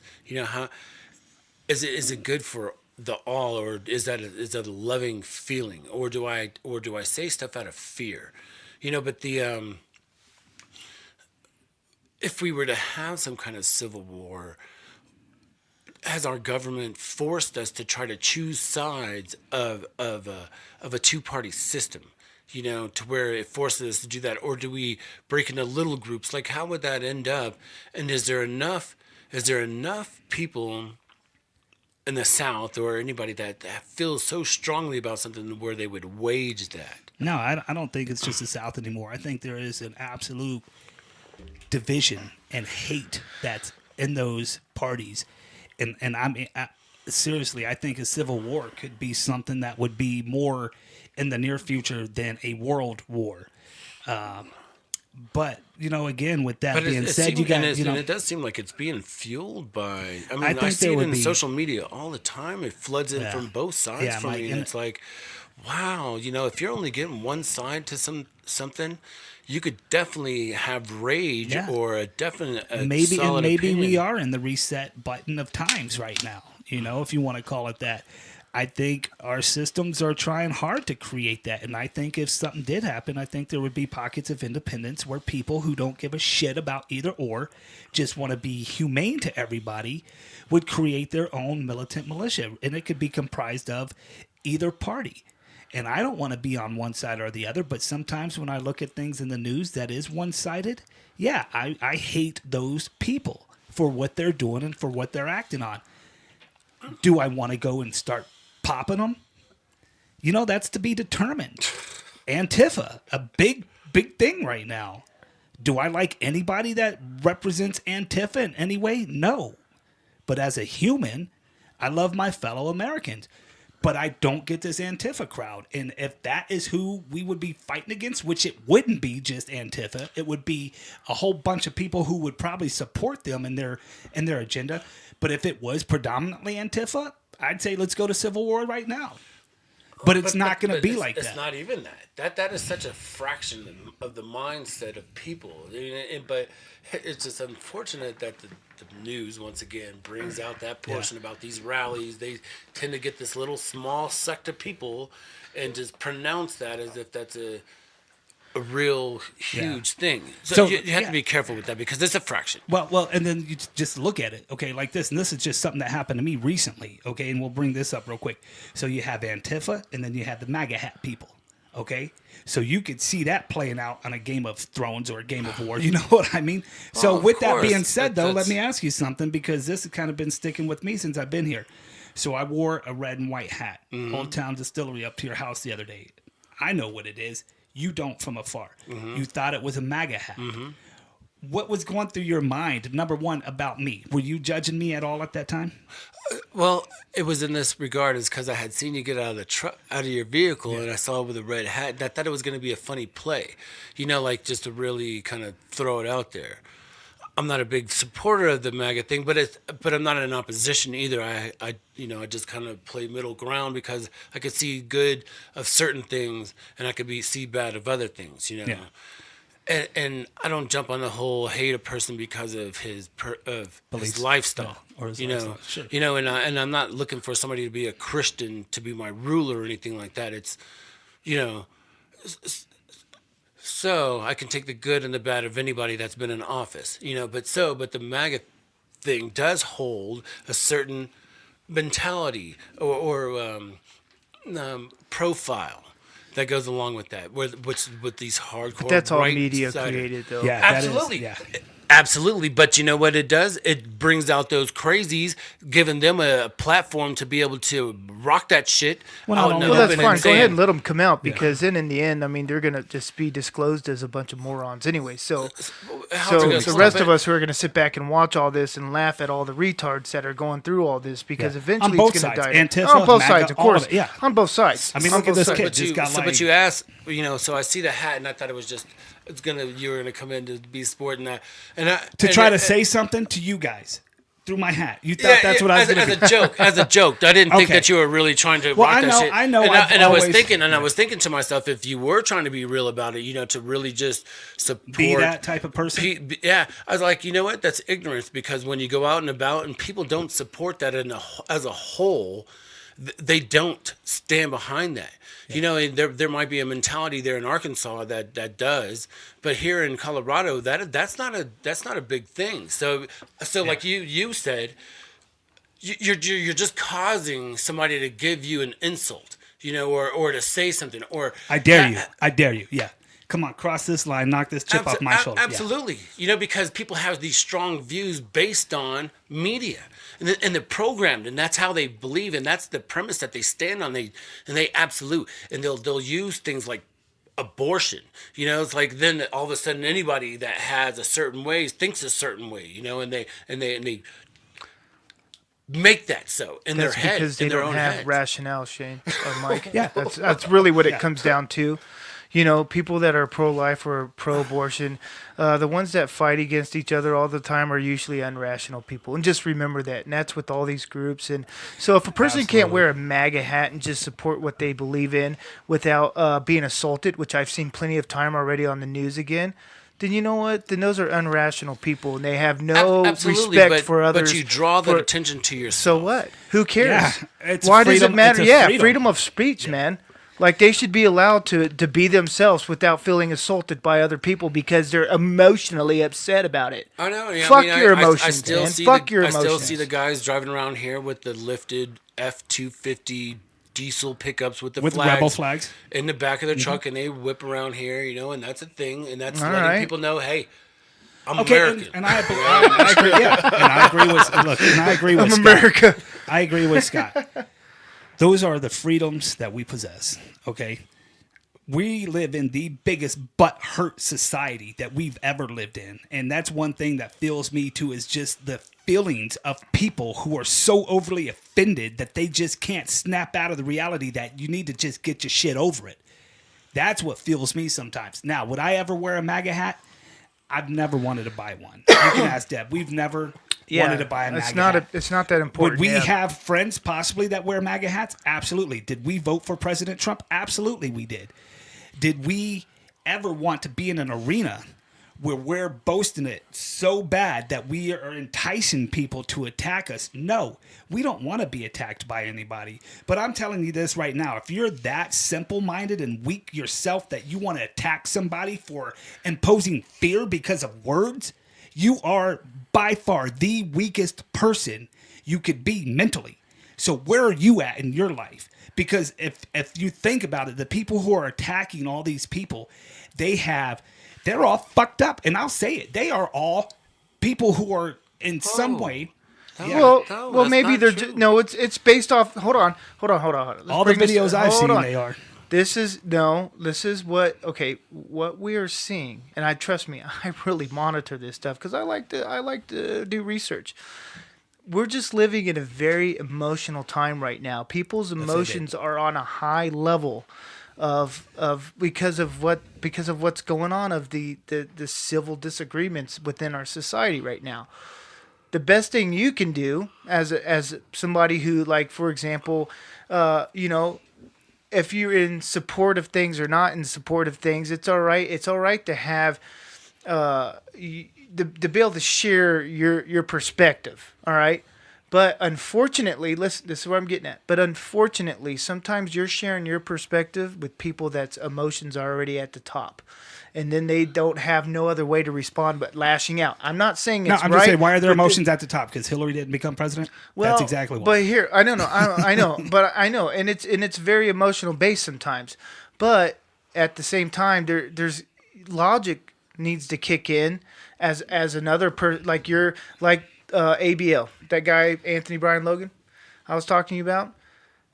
He's very rational. He will listen to people that disagree with him, and he'll let them come on his podcast and talk about their disagreements because he doesn't mind sitting down and listening to what people have to say. If more people were like that, we would probably have a country right now that's a little bit more rational in their thinking, and all this upheaval would probably be a little bit more milder. But what's happening is you have people that are very sensitive and emotional to some of these things right now, confronting people that are very unsensitive to it. You know what I'm saying? And sometimes it just creates a bigger issue. So how do you stand in that? You know what I mean? How do you stand? Yeah, how do you? Yeah, especially. Well, I stand the way I I'll stand. give you an I got a example. family. Yeah, go you ahead. can go to Arkansas, where 20 out of every people may wear MAGA hat. I'm just using an example, and you'll feel just fine with that. But really, when you're up here, you live in a more diverse area where it's not MAGA country. In fact, it's a Hillary Clinton country. If you want to give an example, she won the votes here. So, I mean, if you want to look at it like that, it's a very democratic. I've never personally seen one in Arkansas. I know. I'm just using an I've seen example. one. I've personally seen one, but I've seen it on the news, and it's usually not in Arkansas. Yeah. So Yeah. it's everywhere. It is. Yeah. It's not just. It's not marginalized, Scott. Are you marginalizing? Are you marginalizing a person right now? I'm marginalizing a state. No, what I'm just saying is that all I'm saying is Arkansas is a very red state. It's a very Republican, conservative state. That's fine. You probably will find more people there with rebel flags and MAGA hats. I'm just saying as an example because it gears more towards a Republican, conservative state. All I'm saying is out here, it's the opposite. So, I mean, if you want to wear a hat like that, that's fine. It should be your right to. Okay, I don't think people should impose their emotions on you. That's the biggest issue that I have is that people are imposing their emotions on other people's by saying, you know, that makes me mad. That's my trigger. And then I just want to say, well, get over it because that's you're infringing his rights and freedom of speech. Absolutely. And his freedom to his however he wants to be. Oh yeah, I wouldn't have stopped you from wearing it. No, but I definitely would have would've. warned you. I would have warned you that you will not. You will get some certain looks, and you might have somebody that has reached to that level See, to now where I they want feel one just to get those looks. where they feel like they need to tell you about how they feel. Well, I also feel that as your brother. And number one, I would have never stepped into your house with any of my political beliefs on my shoulders. I know we've talked in the past, and I know we've shared things across Facebook, and I know you know where I stand. I really don't know where you stand because sometimes you are conservative and sometimes you're as far left as liberal. Like I said, it comes down to humanity issues. Yeah. Okay. So Yeah, I sit we on do the have fence humanity myself. issues, but you know, at the same time, we have humanity issues that need to be addressed that may not be so humane. And war has been a big part of the world's ability to cure a lot of problems. Okay. Now, I'm not I saying think that that's we're just at the that point result right that now. people get to. See, the truth Oh of yeah, it when is people start we beating up on MAGA people. yeah, no, well, no. I know, dude. Trust me. I'm with. I understand what you're saying. That's the problem. Is that our society is not rational when it comes to some of these things. They're very high emotional right now. Everybody's even on the Republican side. I'm just saying, everybody has these balls of emotion. And some people feel like their rights are being stripped of them, and some people feel like we're stripping them of you know their. So if you want to look at it like on both sides of the scale, you have conservatives, people that are more conservative about the way they live, and you have people that feel like it's more conservative to allow people to live the way they feel, hence, you know, more liberal. You see what I'm saying? Yeah. They feel emotionally attached to that, just like you feel emotionally attached to conservative values and stuff like that. They feel emotionally Conservative attached to rallies? Never been to one. I said conservative values. Values. Conservative Okay. I thought you said rallies. Just like some people are very emotional about their liberal values. They believe that some, you know, back in the day, I mean, there's no doubt, I can tell you this right now, no doubt beyond my mind that the Salem witch trials were definitely a good example of over-conservative Christians doing the wrong thing, all right? I'm just saying, I'm just using that example. Hey, I can think of another one, the stoning of Jesus. So, I'm just saying, like, there are always going to be people that are just overboard on all spectrums of the scale, and it's always good to just that. You know what people always say to me? Why are you always on the fence a lot? I'm like, because I'm not so overbearing conservative, or am I overbearing liberal? I just kind of feel like people just need to kind of respect other people's boundaries, unless it obviously breaks our state's laws. You know what I mean? It goes into like I can see. I guess the thing with like Scott is I can just see a lot of good in all the different things that are being proposed. I can see good coming from United Healthcare. I can see good coming from the wall, but then I can see there are so many other things where we could direct attention to invoke an emergency situation. It's like, where is our attention needing to be, and then where is the attention really being put, and what are the reasons behind it? What does that cause? And then so I see that the patch eye guy, him going down there, and he's getting a real deal on what's going on down there. But then you hear about if there's a wall that's going to cause a lot of problems with land situations with these people, that land gets divided because of that.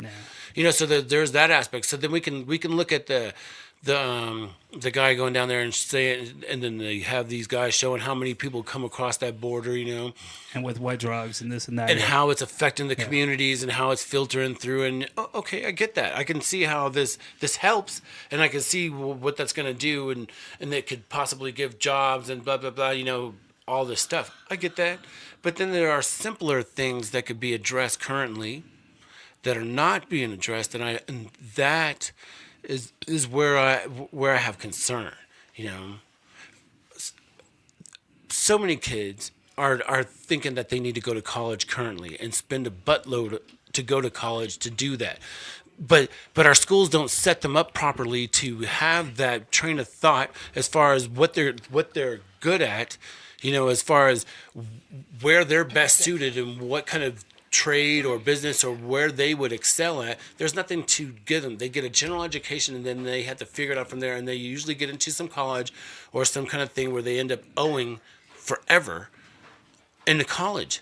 And that's ridiculous. And then these elite colleges where they get these things and they end up in positions, and then you find out about these kids are getting these places because their parents are paying for that stuff. It's like that's unfortunate. So I mean, but that goes on everywhere. But we have this train of thought thinking that we're going to go to school as the answer, and so I have these. So when you look at liberals or Republicans, and I think it'd be nice to have a school, maybe not a full fun ride through college, but to at least have where they can enter in college, and then they have a program to where they can push them the direction that the kid could go. So here's what I think, and this is one of my philosophies, and actually I think good old Germany provided this philosophy to me a long time ago, and I'm not sure if they still do it because they might have changed their ways. They do. So here's what I'm saying. I know what you're talking about. I'm going to give you a free education. Guess what? You're going to get a free education, but you know what you're going to do? You're going to go work the damn border. That's what you're going to do, or you're going to go serve your military, or you're going to go be law enforcement, or you're going to go be a farmer. That's your options.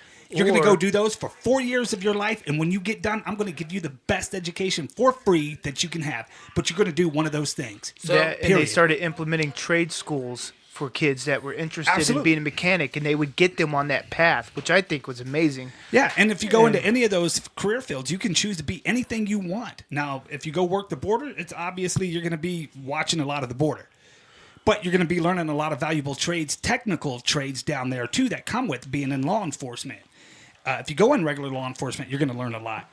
If you go into the military, you can pick any job you want. If you go be a farmer. Having options, yeah, but I agree with you. And I was thinking about that earlier today as far as that goes. Because nothing should be for free because people take advantage of that. Exactly. But coming with a price means that you serve your country. Now, okay, but with that, though, not everybody gets to join the military. Zane's not going to get to join the military because he has asthma. Go be a farmer. So that's his option? No. Zane's a farmer? No, and I'm just listing a few, but we could make a whole career field list of things, okay?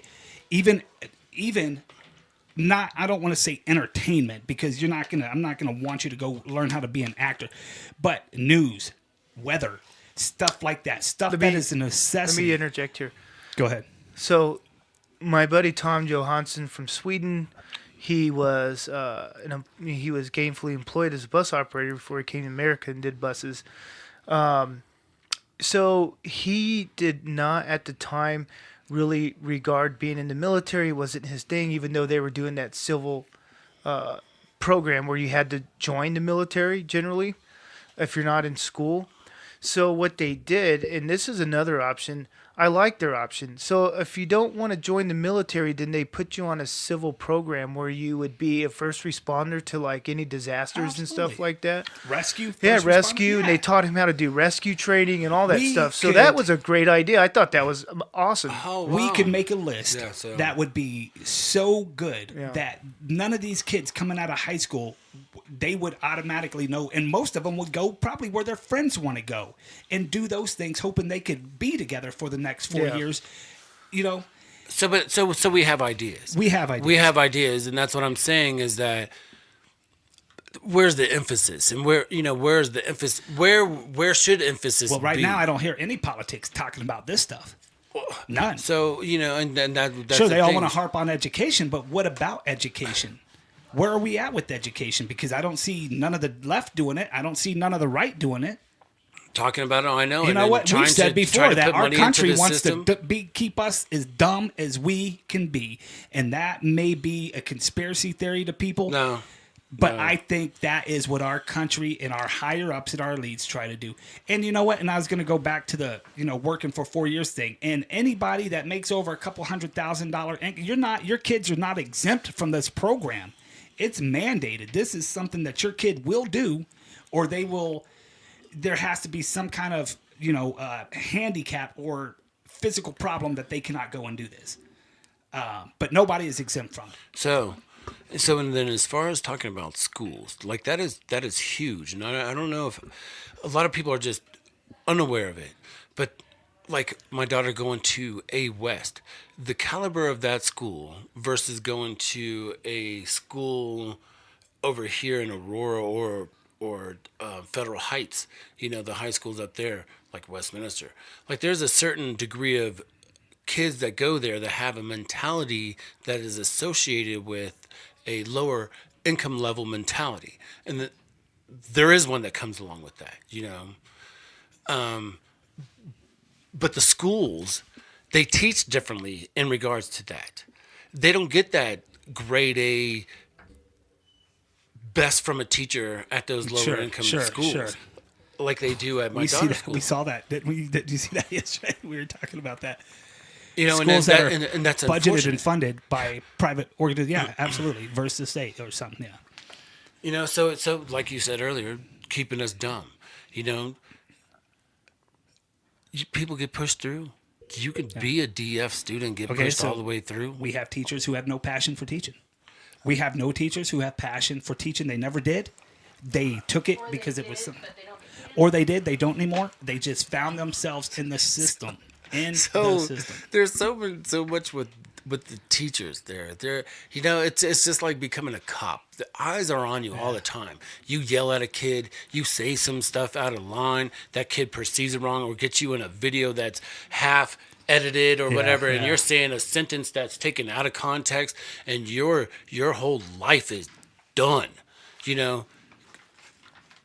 That's a lot of responsibility, and then top of that with these kids that come in there with I don't have to listen to you. I have this disrespect, right. sure. I have this. I have that. And so, who wants to get paid shit wages and then deal with that? So the people that do stay, I have to disagree with you a lot of times. A lot of times, those people stay because they have passion. Now, it might be distorted, and they've had to adjust that to the curriculum or whatever the kids have turned them into, But a lot of times the people do start off with passion, because teachers don't get paid shit, And if you're going in it, and if you're going in it to have your summers off, And I'm telling you, man, people go into career fields for some of the craziest reasons, man. Okay, real quick. So, there's an old adage that when people are getting good pay, they have a tendency to be, happier. Maybe it's not an adage, but anyways, it's true. When people are getting good pay, they generally have good positive attitudes, because why? They're not stressed out over their income. All right, that's Sure. one. Two, I have to admit, if you talk to any educator, it's quite a leap to become an educator. It's not like 1 year of school. I mean, what is it, 4 years? Well, it's a bachelor's degree, then you have to follow it up with exactly. countless So I mean, certifications it and takes a lot requirements, to even get to that level to be a teacher and an educator. So I mean, they definitely deserve better pay, and I'm gonna tell you why. Because one, they have themselves had to pay into it to be an educator, and maybe there are some out there that just have this pure passion.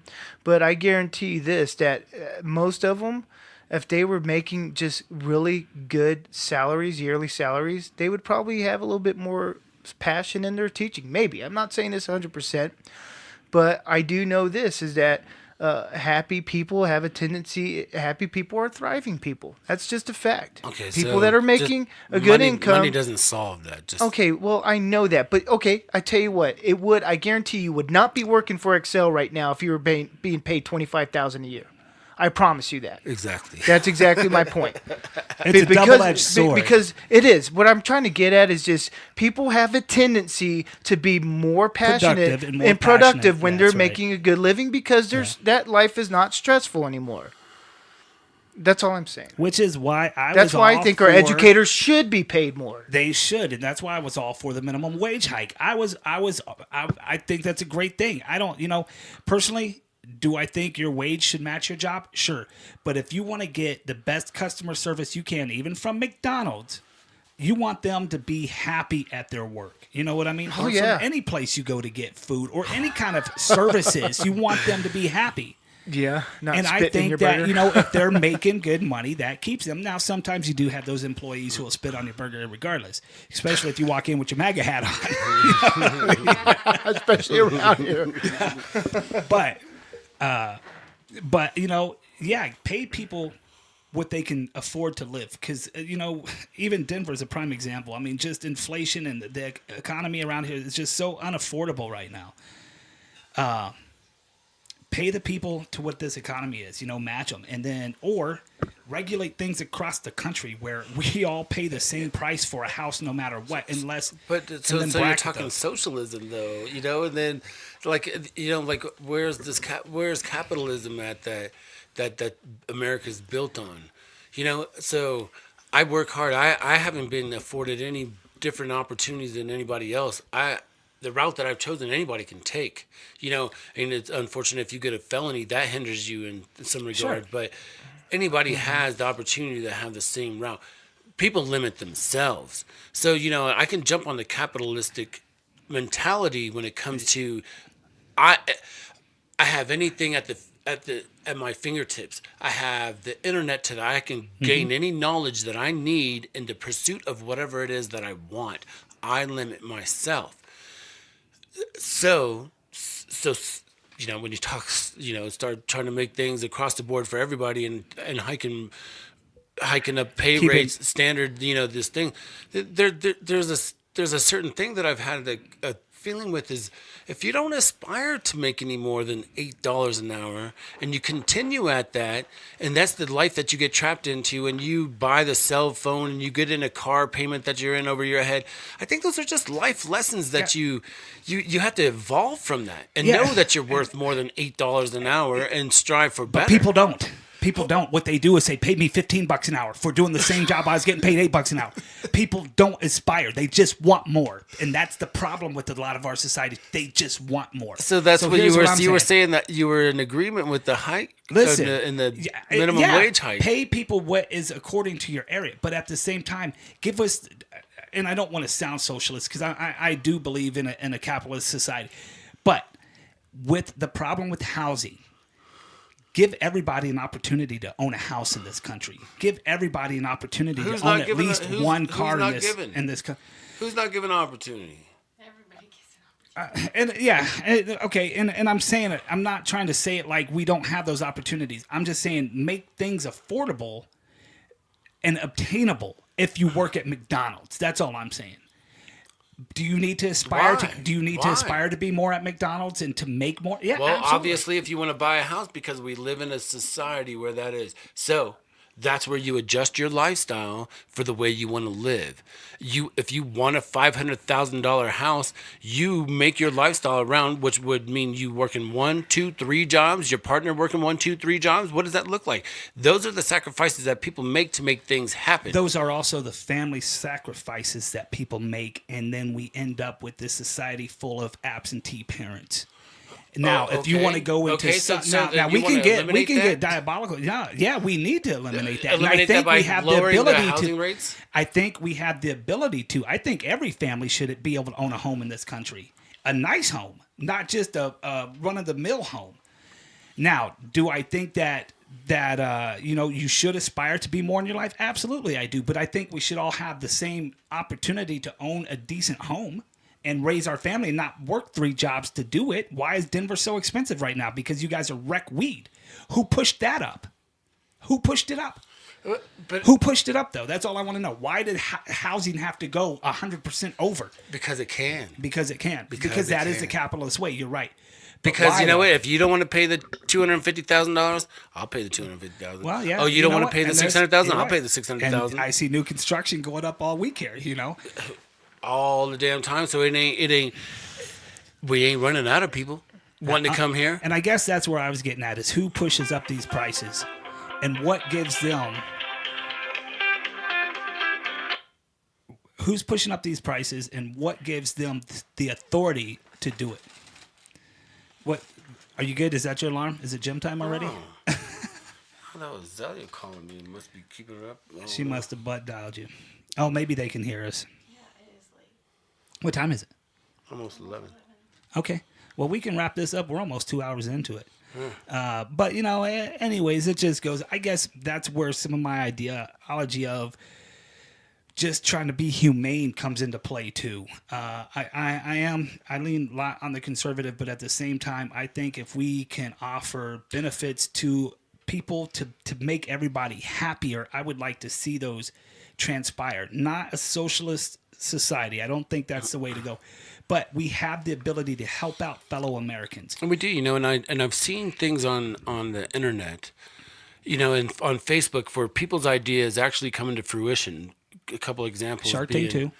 A couple examples of being the internet saying, why don't they put armed veterans at these schools, and pay them to. Some schools have done it, that. And that's that's what I'm saying is that people have taken that mentality and initiated it. Armed teachers. So armed that's pilots. that's one of those things that I've seen on a Facebook thing that's come to reality. Other things being, if I'm getting drug tested at my job, people applying for Food help stamps should be drug tested. And now there are communities where they're drug testing the Yeah. applicants. The states are approving it. So so it is. So things are coming from a thought That's right. process. People are reading getting these- generated yeah. through, and then things are happening because of it. So we do make a difference, and that's one of the things that I've learned. It's like when you have these ideas and you can get multitudes of people to really stand with you on that, there's a change that happens. Yeah. Yeah. And, fortunately for us, we're going to see a lot of change in our life, and then our kids are going to see probably the most change, I think. Probably the better of the hopefully I hopefully the hope- better I of hope the the change. better. There's A little this bit whole more talk affordable of, health care, a little bit better wage earnings, just maybe better Well, transportation. things won't get systems. cheaper in Denver, I can tell you that. Well, I don't know. I don't know about that because Denver will be one of the cities. I can guarantee this. Just even watching my own job, is going to be one of the cities that's going to step into this future. It's going to be one of those Well, cities. yeah, you're right. They're always in the forefront of change. Yeah. My daughter, she may not be driving a bus when she's older, but she may have to run all the analysis and data on these autonomous buses and getting paid really good money to do. I'm just saying. I hope, and I'm gonna. In fact, there was a news article about kids nowadays are seeking more trade schools than they are colleges, which is probably what's going to be being pushed into our future is more trade schools because IT's getting big. Information technology is going to be the biggest It's career going to be, field. Yeah. especially specifically in the cities. I'm just saying, there's definitely going to start there in the cities, and this city's going to be one of them. That's why I like sticking I do around. agree as well. Listening to the Joe Rogan's podcast and things, and looking at the wave of the future, I do see. I've always I used to buy into the whole end of the world.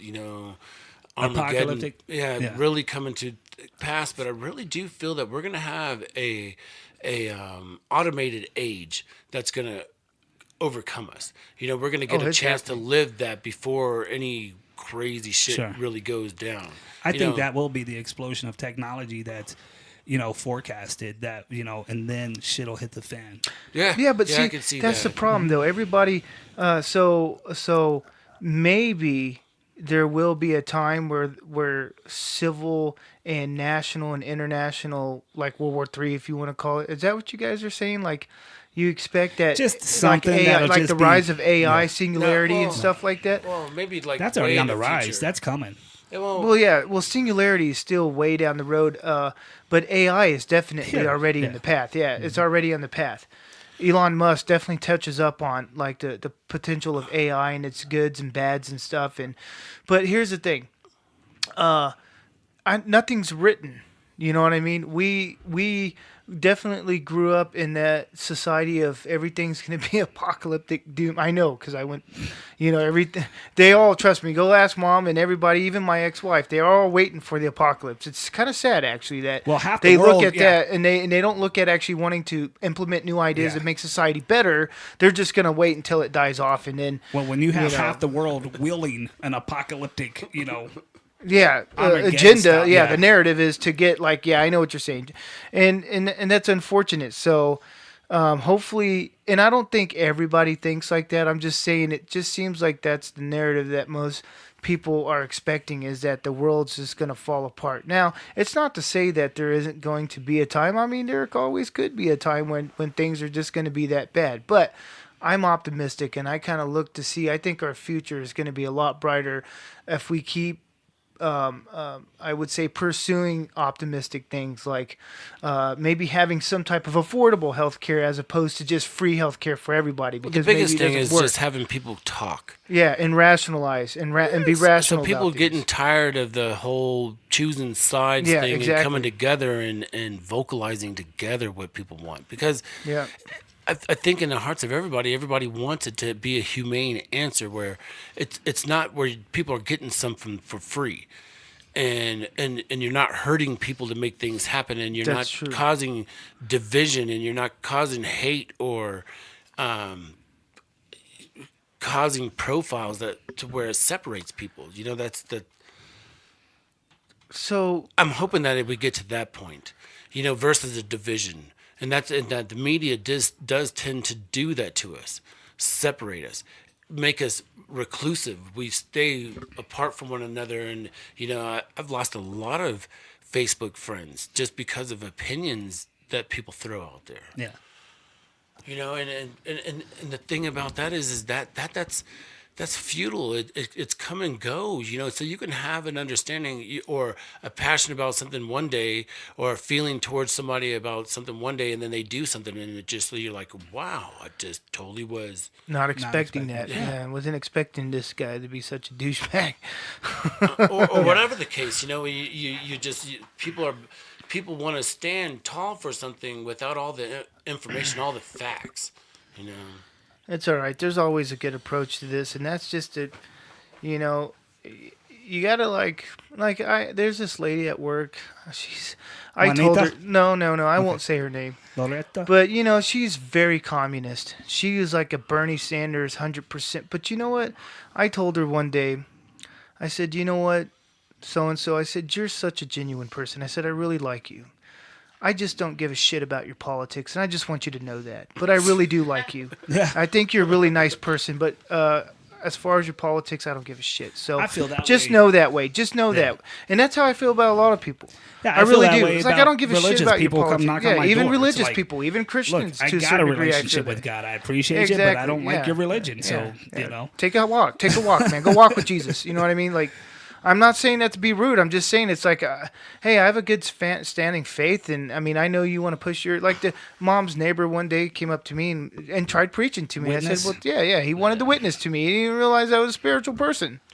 But it's some people just, I would say, are, I don't know, Mike, what do you call that? Like, people that are just, they don't stop pushing they don't stop beliefs. to No. just know their surroundings, like who they're talking to, or they just you're right. They're ready to say something, push it, jump on it, pounce, and then leave.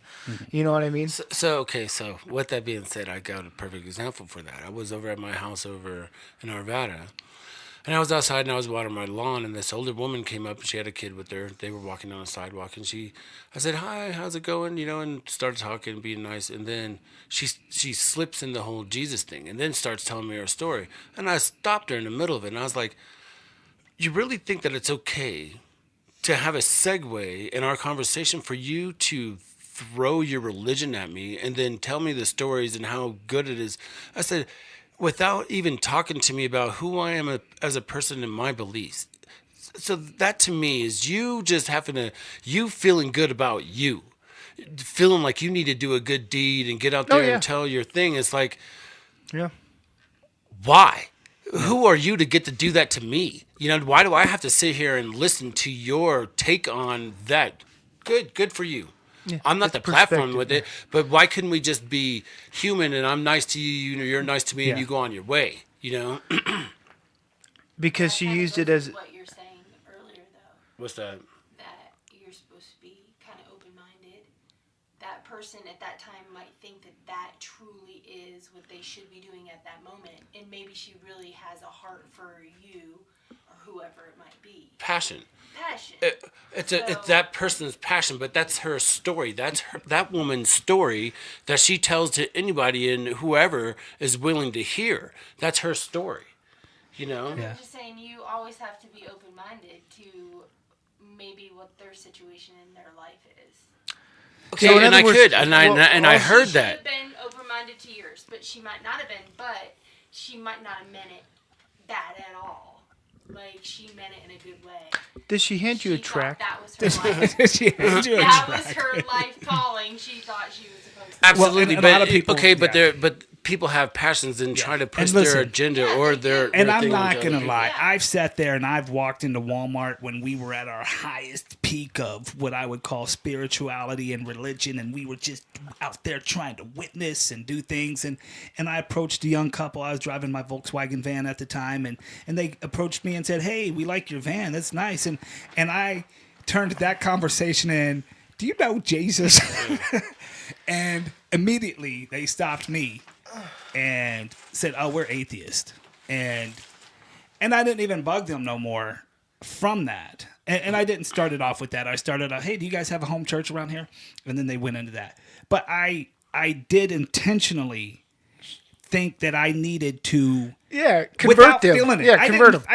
convert them. Yeah. And I didn't feel it. I know. I used to didn't- do these things. I was really good at it. I mean, I didn't- could almost yeah. still catch up Yeah, to like no, you lived your life a there. Mormon. Yeah. You did And you know I what? From used to that do it day all the on, time. I never did it again. And a lot of people think, "Oh, well, you should take rejection and just roll with the next one and do this and that." You know what? No, because I feel stupid doing this because it's not what I'm supposed to be doing. Now, I know a lot of people have a disbelief on what we are here on earth to do. In fact, me and my wife Deborah kind of hinted on that earlier. I don't feel like I'm here to try to convert anybody to It's anything. not about converting. It's about maybe Doing the just Lord's work. Sharing the word, because there are some people that don't know, and they feel that they're trying to help them maybe possibly. 'Cause And there's with that being possibility said, that we that should might move be the hell People out don't of- know what. that don't know the Lord. Yeah, What, and what, with what do that- they not know about the Lord? Okay, let's Some look. people We're not might going to not get. know Look, about that's the another whole podcast. And we'll mic Deb up, and we'll do that podcast. And when you guys come out in July, no, I'm just saying. But I'm you just bring a saying good perspective on it because that's your I'm trying belief. to be open-minded too. Yeah. That people do mean well when they're doing it. Some no, because we've went to a church where they do shove it And down when I your did it, I felt throat. it I'm just was saying. a duty that I had to do for my church. Well, I need to convert you, or else I'm not going to be in good graces with the pastor. And a lot of people live their life like that well, who are in that's churches. Like, comes to where I was at the church, and she's like, "Will you please give your testimony?" I don't feel like giving a testimony. Oh my gosh, you heathen! Yeah, I mean, I felt that. I feel that if you, You're gonna if you get feel it, scratched. You know what? you feel Everybody it, has a yourself to do it, testimony. do it. Yeah. Yeah. Okay. So I mean, we can Yeah. definitely go round and Oh round yeah. with politics. You on know, that just one. tell them you're a Satanist, and they usually walk away. Religion, So, yeah. yeah. Yeah, and that's probably what that couple did. They didn't want to hear my shit, and they said, "Oh, Yeah, we're they probably atheists." did. Yeah, we're That's how atheists. We like your van. It's funny because We when they like your yeah. van. now we don't like you Yeah. or your damn band. Get out of here. It even has nothing to do with just being spiritual. See, you can love And your they could have walked away, your Mike, religion feeling the way all you day did. long. Who the hell is that guy? He doesn't even know us. Yeah, Who the hell is yeah. that guy to think that we don't have a relationship with God? Or even, well, okay, let's not even say, just to say they're agnostic. Yeah. They don't even care what Yeah. they believe or not. Who's to say that they just didn't do something very charitable that Yeah, day, and they're just and they're absolutely. living off of that? They could have just adopted some kids yeah, from a exactly. foster home But for a but you know what though? Just love one another. Yeah. Yeah, it's just a thing that's what I've learned. That's why I've piped down a lot and just started Piped it studying. down. Piped it down a lot and just really regained some of that control back and started finding, because it's like, your spirituality, it's more personal. To be honest, it's more Yeah. personal. It's fun to share it with people if they're willing to engage in it. But you're right. That's a good example of trying to push your narrative on somebody else and them Without don't really, feeling that it's instead of just God-given saying to me hello, to have go a good do it, day. yeah. Hey, I know you like the van. Instead, you were like, hey, so Yeah. So so I could take you You for wanna a try ride, it? but I first know. you got to go get baptized. hey man, why are we going by this water here? Oh yeah, we're gonna get We're baptized. going to baptize you heathens in the name of the Lord Jesus Christ. Yeah. And that's Anyways. funny that we can make all fun of that growing up the way we did. We grew up very religious. We grew up, I say very religious. And that's It fine. was I on mean, and that's off, but I never. Let me tell you, some of the best memories I have is sitting in that little white church with grandma, and going to eat at the country kitchen cupboard afterwards. know what? But you know what? It doesn't mean that people can't have spirituality. But it's all I'm trying to say is that. You're right about that. There's a time and place. If you want to engage and have dialogue with somebody over religious aspects, make sure they want to engage and have a dialogue. If not, let them be, because they don't probably care to listen to Hey, it. and I'll tell you, one of my greatest achievements was learning all the books of the Bible, the Old Testament and the New Testament. And that Yeah. was something I was proud of at one time in my life for no other reason than I just remembered a lot of books of the Bible, Yeah. And a lot of Sunday school classes and a lot of church trips we went on. And we had Yeah, good times. and they Uncle did. They're Tom, very being positive. a preacher Yeah. of ours, our own Yeah. uncle. Everybody has their own journey, and you just don't know where their journey is and where your journey. Mike, final thoughts. Speak up. No, get into that mic. Get into that mic. I was just trying to trick think about, just on my journey of all the different things that I've gone through in my relationship with God, and how others perceive and interact with one another, and and it's like having a thought process on where I do stand, and and I can see, I can see the patterns of people getting close, and there's, so then I look at it like this. Religion. I believe religion does have a place. And I believe that God's word, and let's just say God's word is not just found in a book that I'm thinking. It comes from people's actions. A lot of the things that I've learned in life either have been the actions of my own or the actions of others have caused me certain pains or discomforts or growths.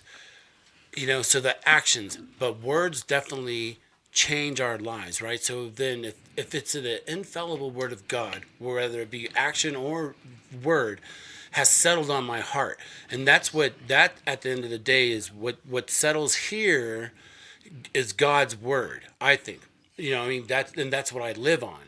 And anytime, so all this information has been poured through myself, and then whatever those gold nuggets stay, but sometimes that wrong shit gets in here as well, and through experience, that's been chipped away, through life experiences, and I think that's what the growth thing is. So that I can empathize and I can have compassion for people, no matter where they come from, where they stand. I can understand. I'm just saying, that's fine. That's fine. Just finish, Mike. I didn't want to disrupt Mike. Go ahead. No, it's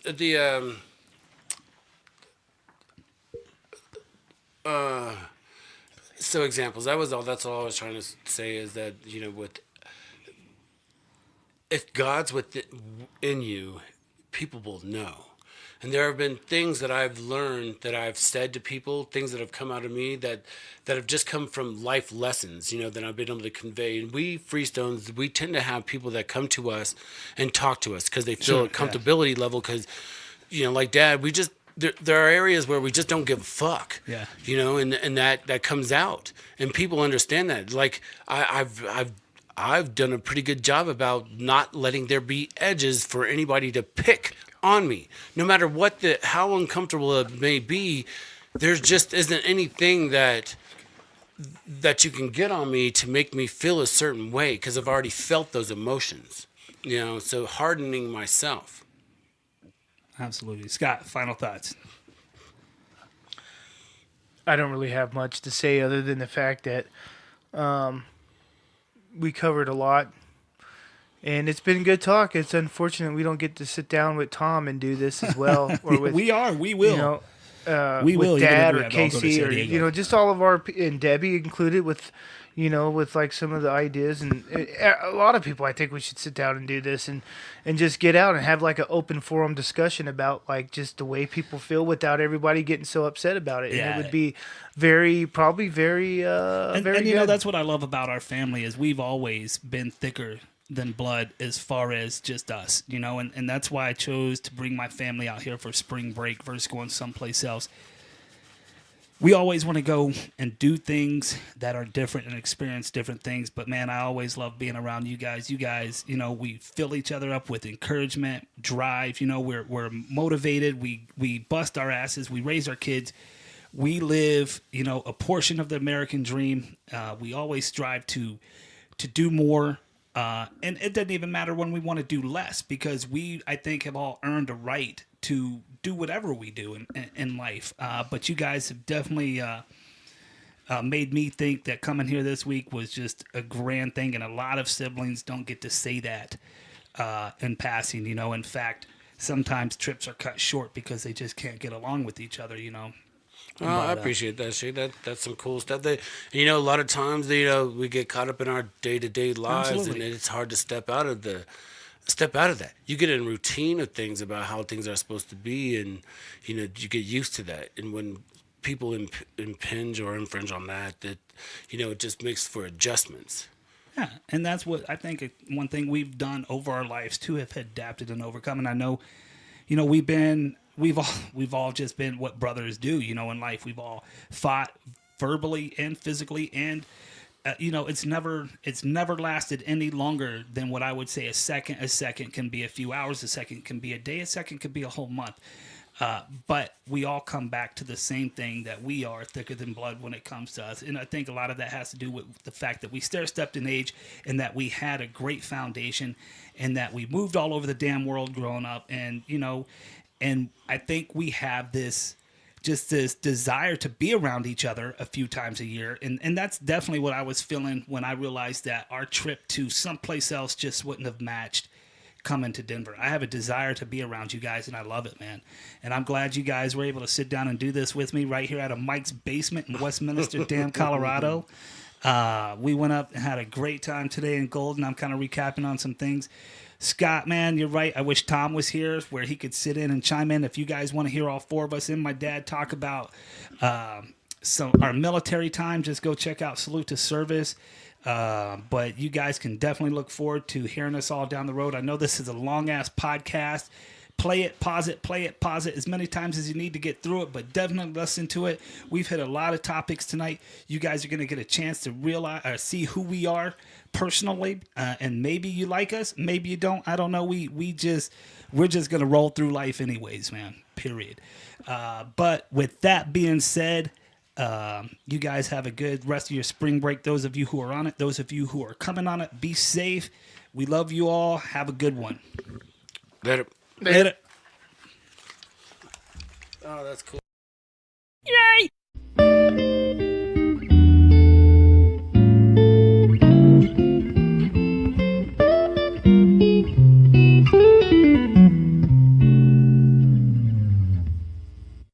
The podcast you just heard was made using Anchor. Ever thought about making your own podcast? Anchor makes it really easy for anyone to get started. It's a one-stop shop for recording, hosting, and distributing podcasts. Best of all, it's 100% free. Sign up now at anchor.fm/new. That's anchor.fm/new to get started.